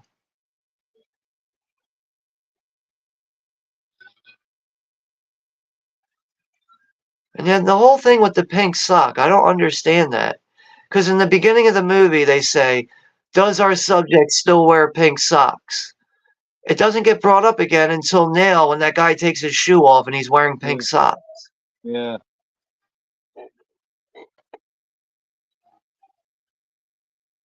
So yeah, you notice when he jumped off there, the actual Mark wasn't laying there beside her anymore. He's the one that jumped off. Right. But now the doppelganger's back at the place with the kid. Yeah. And now Mark's doppelganger showed up. Yeah, the doppelganger escaped when Mark jumped over the side. But it's like Bob, the little kid, knows. He's like, he's screaming about, don't open the door. So he's obviously seen something before. Right. Such a strange, I don't know, the way this movie ends is very bizarre and strange. It's almost like the kid's drowning himself. Or he's playing like he's drowned. See, that's one thing that really isn't made clear. Does Bob, the little kid, does he have a doppelganger too? I don't visibly see one throughout the movie, especially even Neill. Yeah. And Neill, it's like I almost get this vibe that the doppelgangers are like stuck in like some kind of like purgatory or something. Right. Because Yeah, Mark can't get that's his sound. Mark's doppelganger cannot get into the apartment. Yeah. And Anna's doppelganger is just like zoning out here. And all And that that's it. sound that you That is heard, all all. that meow type sound, that was the same sound the kid was making at the very beginning. Right, when he's playing with his toys. Right. But that's it. Credits roll, man. That's a very bizarre ending, man. Yeah. That's yeah. But what a trip, man. Really, the movie, I just know every time I watch this movie, it always leaves some kind of lingering impression on me. I know that, man. It's always just like, I feel like I understand what I saw. Like, almost every time I get finished with this movie, I'm like, I gotta watch this again. Like, I just like, did I miss something here? Like, but it's all strangely fascinating, even if it doesn't make 100% logical sense. Yeah. Well, I mean, sometimes if we was the one that created it, it definitely would. And the more times I see it, and the more times I analyze it, and like talking it over with you as we were, as we were just doing commentary, a lot of things came to my mind, and that's where a lot of the ideas that I threw out there came from. I think I was at least theory wise was somewhat on some things, probably not everything, but that's my own interpretation. No, you definitely brought up some good points and possible theories throughout it, things I never really focused on or really gave a whole lot of thought to, especially with certain characters, even with Anna. I mean, you see how Anna is throughout the movie, man. You see Mark trying to do his best with just getting some kind of grip on her. And I think it's even exhausting as a viewer to watch her go through all the shit she goes through. It is. You definitely feel like you've been through something when you watch it. Like, it's in a way, it's like you feel like you're kind of relating to Mark. Like, yo, I hear you, dude. I understand what you're going through, man. Yeah.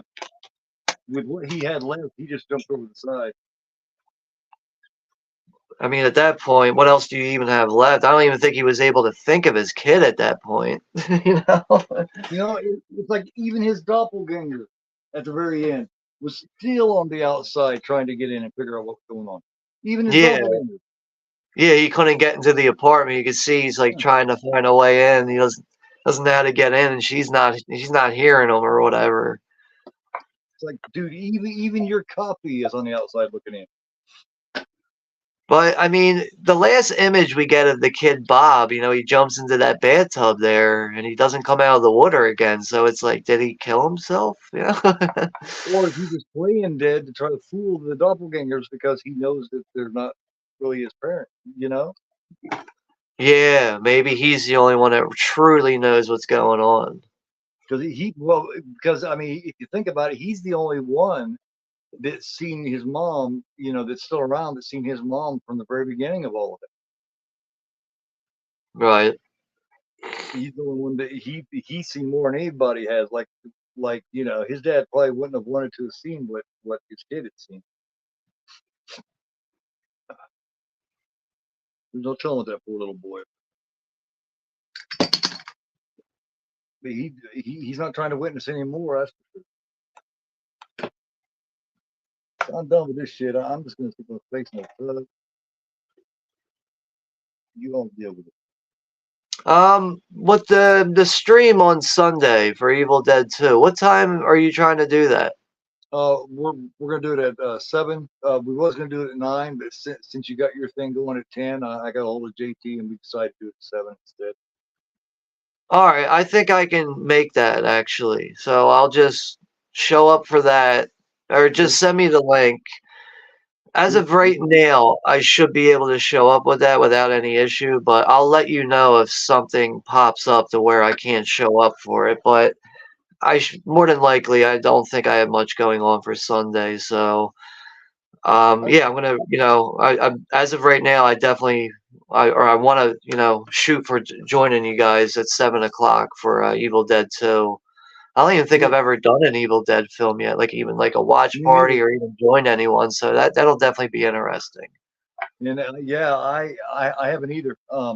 JT just mentioned it because I asked him. I said, I asked him what Dave's favorite films and stuff. And he mentioned a couple. He mentioned Evil Dead 2, and I said, hey, I've never done Evil Dead 2, so this would be kind of cool to do. I've done the original and I've done the remake, and those are both really fun. And I do like Evil Dead 2. It's Army of Darkness that I don't care so much for. Yeah, But I know that. yeah, Yeah. but yeah, I'm looking forward to doing it, and it's kind of paying tribute, and you know what I mean, kind of a nice thing to do because Dave's somebody that I like a lot. He's a really nice guy. Yeah, And I mean, so is JT like hit me up with the news today about that, and I was just like, wow, man, that's. I mean, I can't say that I really knew Dave that well. I've been on a few panels with him before for yeah, a couple watch parties on JT's channel.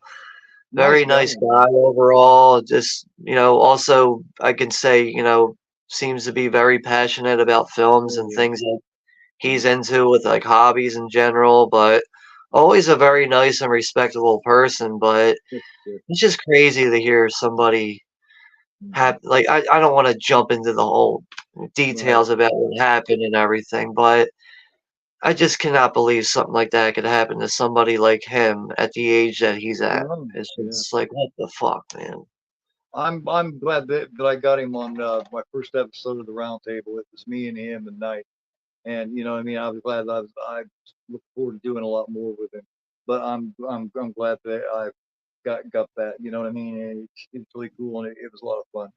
So yeah, I thought that was the least that I could do Sunday, and I didn't want to wait too long because I don't want it to come off like some kind of like a view hunt or something like that. You know what I mean? I don't want to come off like I'm, Yeah.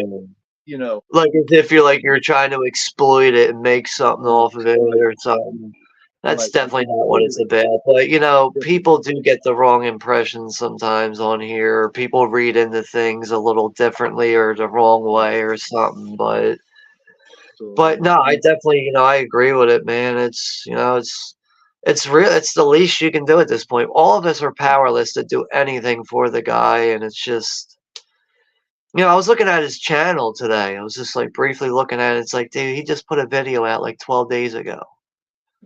And it's just amazing that, that any of us could be here 1 minute and bang, not here anymore. yeah, I know. But that's the unfair I've been part thinking about about that all life. day. It's really Yeah. made me, I've been thinking about that all day, and I've been thinking, man, this kind of thing that makes you not want to take things for granted, makes you really want to makes you want to appreciate the people that are around, and not be so petty and childish and stupid about little shit. Yeah. I mean, That like, would be good. overall, people are always going to be people. It's with love, love and hate go hand in hand, whether you want to admit it or not. They Oh just yeah, they just go hand in hand, and people are gonna butt heads sometimes, have disagreements.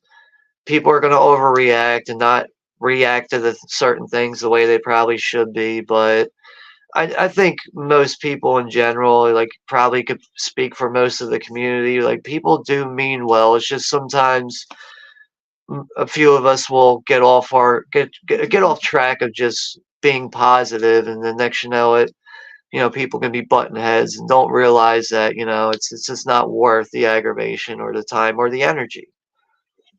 yeah. Like But with me, my at the biggest same thing is time, I'm overly sensitive about shit, and sometimes I let stupid petty shit get to me. I take myself too serious. You know, yeah, that's no, it's one way to put it, but like we all see things in our own point of view, and it's hard to get everybody to understand our point of view sometimes, which can be I don't know what the word I'm looking for here is. I'm having trouble explaining it. But Yeah, I don't know. It's like I'm definitely somebody who has like a short temper. I can overreact on things, but me too. I just try not to take things too literally anymore, and just try not to take things too seriously. It's we're not getting any younger, and Right. Like I just the advice you gave me the other day. Remember when I won't get into what we talked about, but remember when yeah I mentioned something to you and you gave me advice on, and I thought about it for a minute and I was like, well, I really appreciated that because that kept me from doing something that, bringing shit up and doing something that could have potentially hurt my channel. You know what I mean? It could have made me shine in a bad light. It definitely could. And yeah. That's like the I'm only glad you reason talked why I about it. said something was because I was like, I have a feeling he's gonna end up digging a hole for himself, and he's not gonna be able to get out of that hole. That's why I was Yeah, like, the tendency to do that. just try your best to look past that right now if you can. But dude, like I totally understand though. Like there's times where like I want to say something about something to somebody, and I probably have every right to do it. And then just like, you know what? This is going to end up making me look like a nut, and I'm not going to get nothing out of this. And it's going to Yeah, be nothing but negative shit, because whether no I'm one else right is or in your line, wrong. so no one else knows exactly where you're coming from. But reading it like that, it doesn't have you come from the same places where you necessarily intended it to come from. So you know what I mean. So when Yeah, you get it from the outside, they look at it as what? What the fuck is wrong with this motherfucker? Yeah, right. That's how like it's a I big one. kind of Yeah, saw where that was going. That's why I was like, dude, I wouldn't even yeah. focus on that really. Like at the same time, I don't want to tell you how to feel. Well, You can't tell well, somebody how to feel. You know what I mean? Like, and it helps me to feel better about it too. I have not thought about it really since. So yeah, it actually served two purposes. So that was really cool. I really appreciated that because it definitely. Otherwise, that's exactly what I was going to do, and yeah. I I'm so glad. mean, there's been situations where I've been on here before, and people are. I wouldn't say like necessarily like getting under my skin, but something clearly needs to be said. And like, the more I'm thinking about it, I'm like, this is not going to work in my benefit. I just know it. Even if Right. I know I'm right about it. But for me to go ahead and say something, it's just, I'm going to be the asshole and I'm going to be wrong about it, even though I'm right. Yeah. And I have lived that a couple of times now, and I don't intend on doing that anymore because all it does is end up hurting me and hurting my channel, and I've worked too damn hard for that. So Right. I'm a good. I No, just I let shit hear you go, though, let man. shit go because saying something's not going to straighten anything out. It's not going to change anything. That's true. Yeah, you're pretty much, whether you're right or wrong, you're not going to get a positive outcome out of it, Yeah. basically. Just But I makes mean, everybody realize. there's been times in the past where I'm just like, like fuck this community sometimes because it's like there's really like nobody like I don't know. It's just times where it seems like people are fraudulent on here and people want to talk like a good game on like all like doing these positive things, but in reality, the people that are talking about this ain't really doing nothing. Eventually, I just had to put that behind me. I had just Yeah, I said, noticed I that. can't focus on these people because they're I just going to noticed keep that. bringing the worst out of me. Let me just focus on myself and stop worrying about this negative shit. Well, I mean, if you look at it, when I took off so strong, I wasn't worried about any of that bullshit. And when you stopped being so, during that point when you were like, when you were supporting everybody and you was pissed off because you didn't feel like you was getting back that same support, when you dropped Yeah. that and stopped worrying about that and just wouldn't worry about that anymore, you took off like crazy for, you know what I mean? Your channel took off. You Yeah, know, I think you are pretty much right about that. It's like, like I'd say about maybe close to a year ago, I would make like a community post if somebody was like getting to me, but I just slowly realized, like, you know what? I can't be 100% honest with everybody on the internet because somebody's going to end up looking at it in the wrong way that it's not what it's meant to be. It's just that's my experience with that. It's always like, damn, even though I know I'm right here, this is making me look wrong, and it's not worth it. It's just I had a friend of I mine a don't few know. months And at back the tell me same that. time, like I think all of us that start channels on here we're not looking to cause trouble and butt Right. heads with people. Eventually, you just kind of get wrapped up in the bullshit sometimes. That's going to happen because unfortunately, not everybody on here doesn't necessarily have what's best in mind for everybody. A lot of people do like trouble and all that shit, and I don't. I just want everything to be fair, and it's not always going to be. So at 51 years old, nearly, I should realize that and grow, and accept it. So I pretty much have now, and I do feel a lot better about it. I mean, if you think about it, and that, like what you just explained, you're kind of powerless to really get your point across, whether you're right or wrong. You're kind of powerless to do anything, and it's just going to leave you looking like this dude's out of his damn mind. Because, I mean, I'll be honest with you, there's times where, like, I've read certain community posts that you might have made, and I'm, like, looking at it, I'm like, well, only he knows how he feels right now. I don't know the whole situation. Like, it'll be whatever the situation is that you're focusing on. Sometimes I read it and I don't think like, oh, this dude's out of his mind, but I will think like, you know what? I wonder how many people are thinking how much he's out of his mind. And then like that'll tend to make me like kind of feel sorry in a way, like, damn man, if Keith can somehow not worry about that stuff, he would be perfectly fine. But with saying that, I understand the type of person you are. You're not one to sit there and be idle and not say anything, which is very similar to how I am. Like, I'm gonna speak my mind, but I'm realizing that I can't do that all the time on the internet because some people are really gonna take it the wrong fucking way. Well, and everybody's not in your head. You're the only one thinking about that at that moment. So when you come out and say it, everybody's going like, "What the hell are you talking about?" Right. They're thinking about That's that same like shit. it's like It's times really I've read weird. certain posts, I'm like, I don't even know what Keith's talking about, but I can see he has a legitimate reason to be mad here. I can see that, and obviously it's bothering him, but the outcome of it, like the long-term outcome, it's like, I wonder how many subscribers are looking at him right now and being like, this dude's out of his damn mind. But, Well, damn, at least tell us what the fuck you're talking about. Don't be so subliminal. And then when I'm not subliminal, when I come straight out and say it, they're like, "Damn, why are you so worried about that?"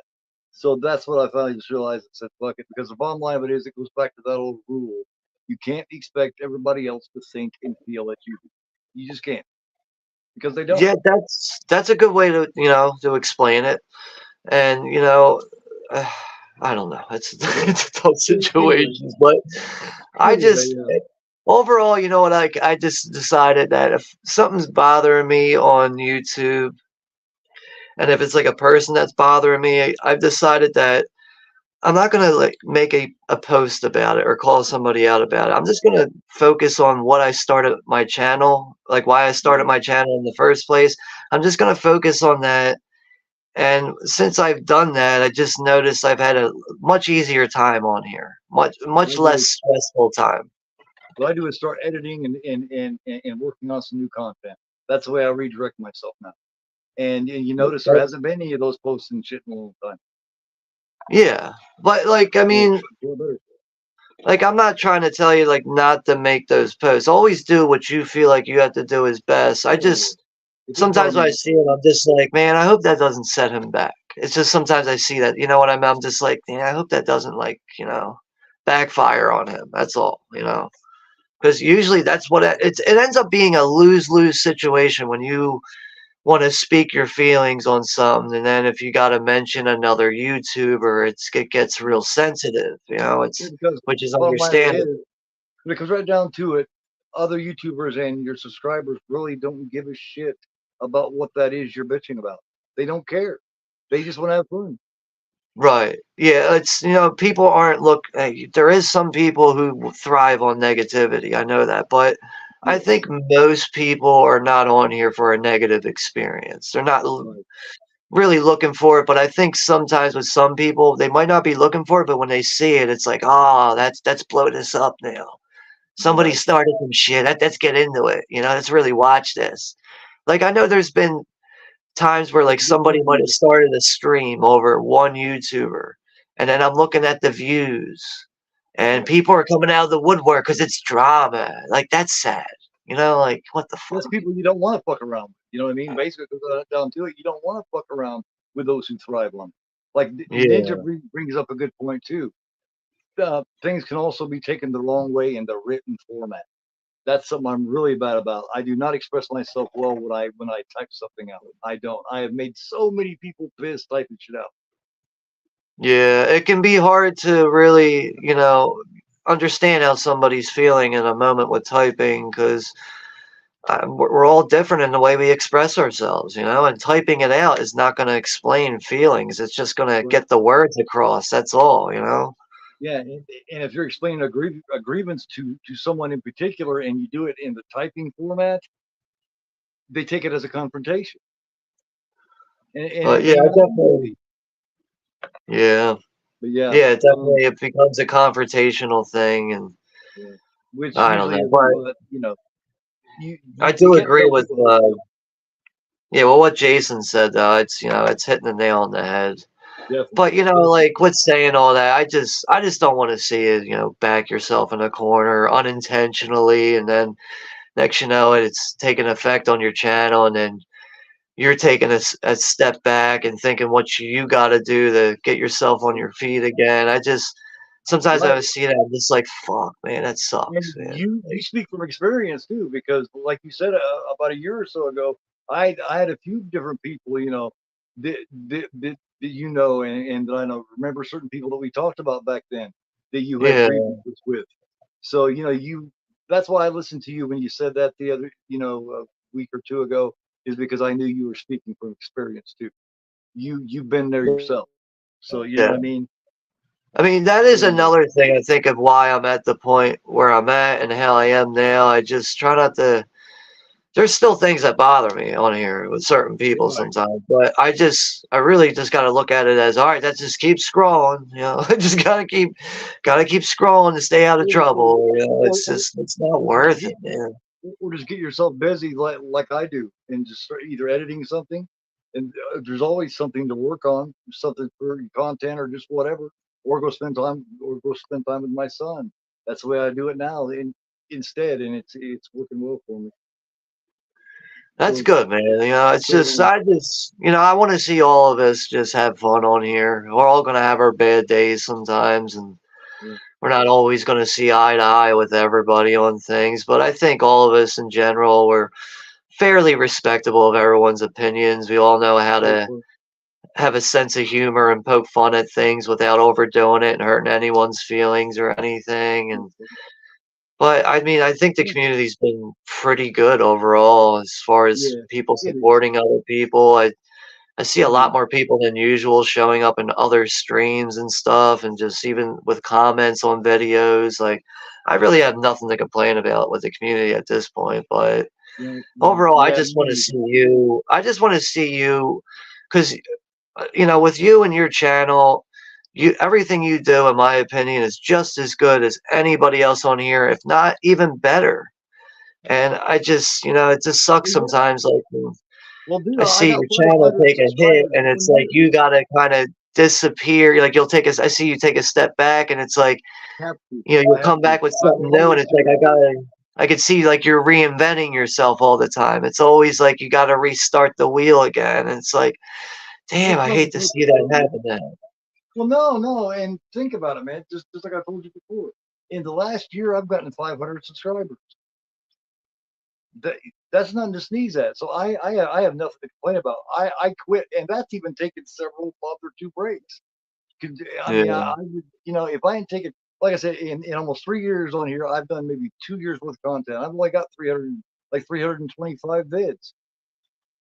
If I hadn't taken any of these breaks, I'd be well over 1,000 now. Yeah. So Well, I need these breaks for my own peace of mind. Not because I have to, right. because I need to reinvent myself, but because it's best for me. That's why I do it.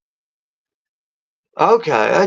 I don't know. Like, I guess maybe I was getting like the wrong vibe with it. Cause like I see, you know, sometimes like there might be something small that'll happen and you kind of take like a week break or something like that. And you come back and then it's like, all right, he's got things going again. I can see there's new things coming out now. He's back on the channel.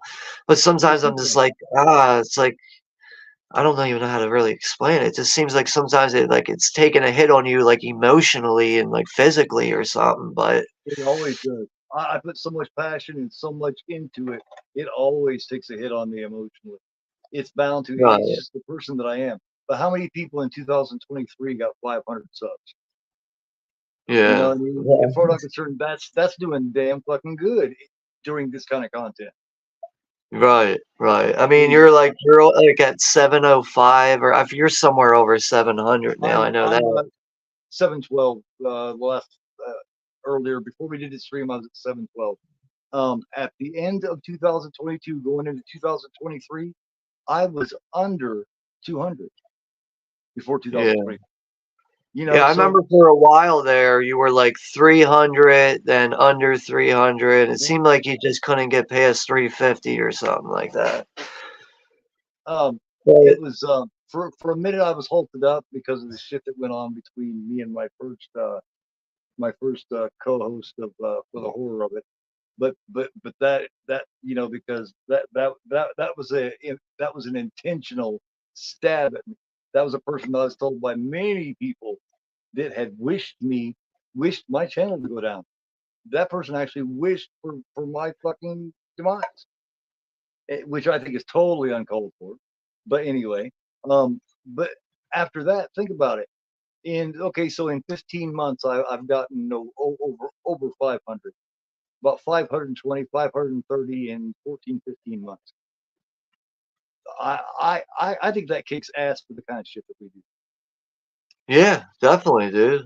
It's definitely, those are good numbers, honestly. I mean, yeah, well, I know, like, when you and I were, like, streaming back in the summer, I was just trying to, like, give you advice on, like, doing videos and stuff, but I also didn't really understand. I was like, you know what? I see, like, the streams are really his thing.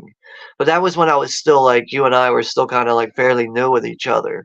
But I Mhm. remember, like, kind of, like, asking you, like, how come you don't do videos more often? And then you explained yourself, like, you Well, do that's sort the of the more trend. than streams, and it just took me a little bit to understand that. That was all. But That's sort of the but I trend mean, because I knew how to. I figured out early that was growing that was getting my views up, and that was growing my shit, and that's what I enjoyed anyway. And see, yeah, look at the trend that started. That started the right, trend. Everybody started doing watch alongs after that, to the point to where right. now I don't even feel comfortable doing that many because so many people does so many now. Now look what it did for your channel. I mean, you grew 600 in fucking no time doing those. Like I didn't start doing streams until I hit 1K, and then I started doing the watch parties just like randomly, and then Juno started joining me, so I was like, all right, well, he's willing to join me, and him and I are like a 3 hour difference in like time zones, so it's like, it's always got to do it like for me late at night. It's always going to be a little bit earlier for him, So see, you gained but 500, 500. You and I got about 500 in about the same amount of time, and it was by doing those watches, man. You know. I think it actually was because, like, when I look at my channel now, the numbers are always better on the streams. They always outdo the videos. They outdo everything. So obviously, Yeah. people like the streams. It took me a little while to really come full circle around to the streams, but I kind of do enjoy doing the streams now more than the videos, and that's something I never It's thought would contacting happen. people. It's actual, just like what we just did there with possession, man. That was damn good live commentary we just did. That was Yeah, I damn good agree. what we just did, man. That Like was really fucking good. And that's it wasn't why, me like. out best. Yeah, like when I was looking at your channel and I saw it was scheduled on there, that's why I said something. I was like, I can't get anybody to sit down with me and talk about this movie. It's either people don't know about it or they don't like it. So Yeah. like when I saw you had it scheduled, that's why I was like, I would love to join you for that because I can't find anybody to sit down and talk about this movie with. That's some of the best commentary right there, but some of the best commentary that I've ever done with someone in a film on here. That was some of the best. That is as good as anything that I've ever done commentary wise See, that's with like another another person. thing. Like I like joining you for almost any stream really because you and I can ride on a topic that's cinema related, and we can sit here and just really shoot the shit about it. And when you look at everything we just talked about, it just shows the passion and how much you care about it, you know? Like, I Right. mean, for people like us, we like to collect this stuff, so we obviously like to watch the features and find out all the information and everything that went into making a movie and everything. Like, the casual viewer is probably, you know, a typical person that likes to stream and that's it, you know? They don't really like, I have friends that really think I'm out of my mind for buying movies and collecting them. They'll seriously be like, "You actually buy movies?" I'm like, Yeah. "Yeah, I buy movies and I fucking collect them, just like how you buy vinyl, you fucking dickhead." Like, you know, I'll say shit like that back to them.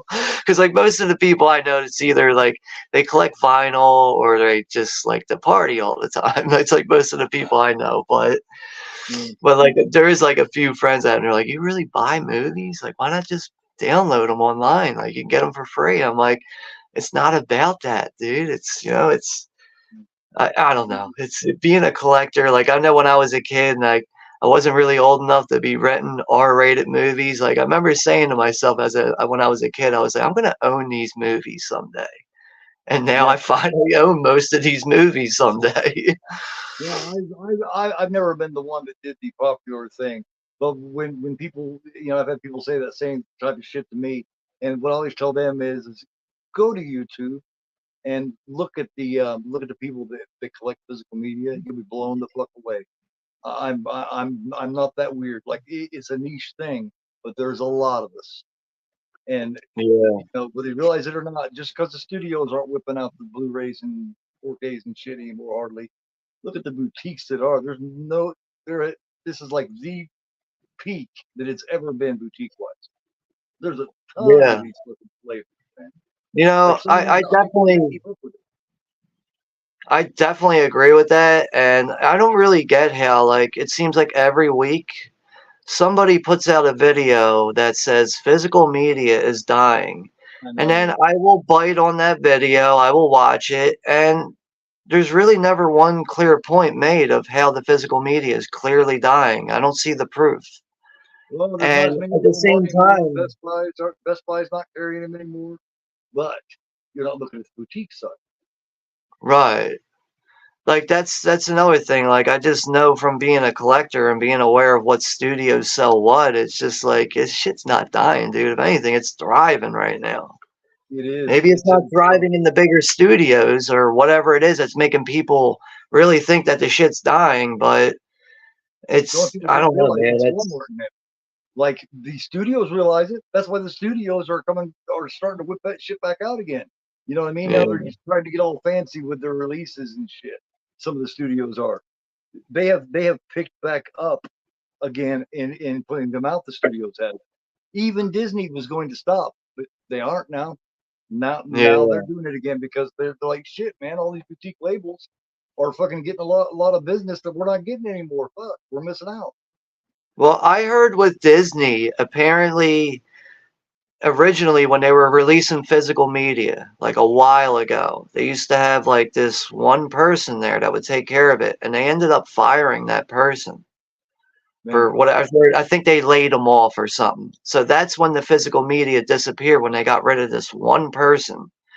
And then they brought the person back, and that person suggested you should probably get back into the physical media again, releasing that stuff, especially the Star Wars stuff, the newer stuff, because the fans are going to buy up all this stuff. And this yeah. was also brought up right after the Actors Guild strike. So I'm sure that was brought up as, you know, you guys are taking a loss right now, but you can make the money back if you just release physical media. Right. Yeah, because a lot of these streaming platforms are so expensive, man, that a lot of people has dropped the shit, man. They keep upping their shit. It's like Netflix had to start adding live sporting events like the wrestling and all that shit in order to make the price they're trying to charge worth it. Yeah, I will never pay for a streaming service because for me, I could literally just go online and type in a movie, and after the movie, I will type in "watch free online," Yeah. and then bang, here goes all these free links to watch it. Why am I going to pay for a streaming service when I can literally watch it for free? Or if I like it that much, I'm just going to buy it. Yeah. Yeah. I could never imagine paying for a streaming service, and at the end of the day, I can't own what I'm paying for. Yeah, and plus you're not going to get all those special features and all that other great shit that comes with it. The posters, Yeah. the card, just all the different shit. And then, no matter what they do with it, Dolby and all that bullshit on the streaming still looks better on this, no matter what they do. And it's always going to. yeah, streaming is always going to be like a step or two down in like video and audio quality from Blu-ray and stuff. It's always just a step down. Like it's obviously it's watchable what you're saying, but if you're somebody who watches enough HD prints and stuff, you're going to start to see the sore thumbs sticking out in certain areas. I use streaming for deciding what it is that I want to buy and to watch series. Right. You know? Like that's like I do like I mean I use Look Movie a lot. Like I usually will rely on it, but lately it's been like, ah, shit, is it going to start pausing in certain areas? But I will use that to see if it's a, for a lot of first time watches, and then that helps me decide if I want to own a certain movie. Because that's another thing. You can only blind buy for so long before it's like, all right, now I got like 6 shelves full of movies I will never watch again. Yeah. Blind buy is very rare for me. Very rare. It's got to be something that everybody that I know and respect their opinion is saying, hey, this is great, and then and it's a great release. Yeah. With all the bells and whistles, then I will. Other than that, I have to at least see it first, man. Because Yeah, I'd say at this point I might be doing like one blind buy like every other month. Occasionally I throw one in there, but like it's usually based off of like 5 or 6 or 7 people talking highly about it, people that you respect their opinion, people that you have that in common, that you have the same shit in common. Yeah. But like even when like I'll recommend films, like sometimes I try to tell people like, like just because I like it doesn't mean you're gonna like it. But I recommend like sometimes I will tell people I recommend watching it for free first, see if you like it, and then decide if you want to buy it. Because I would hate to tell people over and over, like, yeah, buy that, dude, and then they're like, don't put that on me. It's not my responsibility. Yeah. Yeah, like I'm not seeing what you're seeing. I get like it's just some movies hit differently for each of us, and that's another reason why I respect opinions. I'm always willing to be open-minded with opinions. I just can't be open-minded with the ones that are just constantly negative. They're the ones that's like, all right, I gotta stop listening to you. Or ones that will watch anything. They love all of the bullshit. Yeah. Yeah, that can actually be annoying when somebody just likes everything, because then it's like, hello, is there a person in there? Is there a personality in there somewhere? It's just as bad as the people that put every single thing down and nitpick every little thing. But just like I probably heard 10 people now talk about how good that when evil lurks is. So I am going to stream and watch that motherfucker. Yeah, I would recommend. I would definitely recommend checking that out, like streaming for free. But I think you're gonna find some value in that one, honestly. Because another thing is the movie it takes off pretty quick, and when it does, it's pretty fucking interesting to see these people trying their best to deal with this evil. It's really crazy, and it's really some. There was even. There was definitely some legit gross and graphic moments too, man. Like there was definitely one scene where I was like, "Yo, I'm about to throw the fuck up right now." Like this is gross, man. Awesome. Always the mark of some good horror there. You know what I mean? That usually doesn't fail very often. So yeah, I will send you that link for Sunday night at 7, and if you're able to, you're more than welcome to join us, man. And then yeah, like I said, as of right now, I there shouldn't be any reason why I can't show up for that. But just the only way, put it this way, I think the only way that I could end up missing that is if my mom is in serious need of my help or something. Like, but everything should be fine because like she's got cellulitis in her legs and. It's just like I have to go over her house at least 3 times a week, make sure that the aid's there and everything, and she's getting the proper care that she needs, and just doing my part or whatever to help her out. So that's really the only thing that could interfere with that at this point.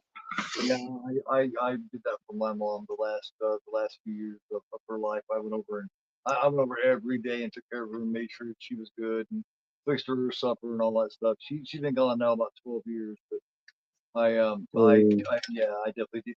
That's the least that we can do for them.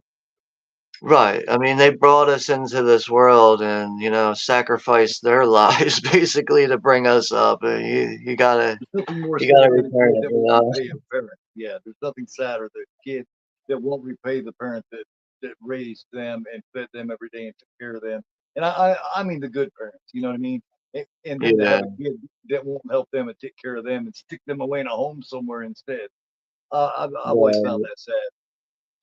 But all right, Yeah. man. Yeah, thanks for having me on, man. I Yeah, man. appreciate you having me on for this. And Oh yeah. yeah, Sunday should definitely go down with no problem. Well, But yeah, thank you for having me on, and enjoy the rest of your weekend, man. yeah, you too, man. I will send you a message here probably tomorrow. All right, sounds All good, man. right, man. Take it easy.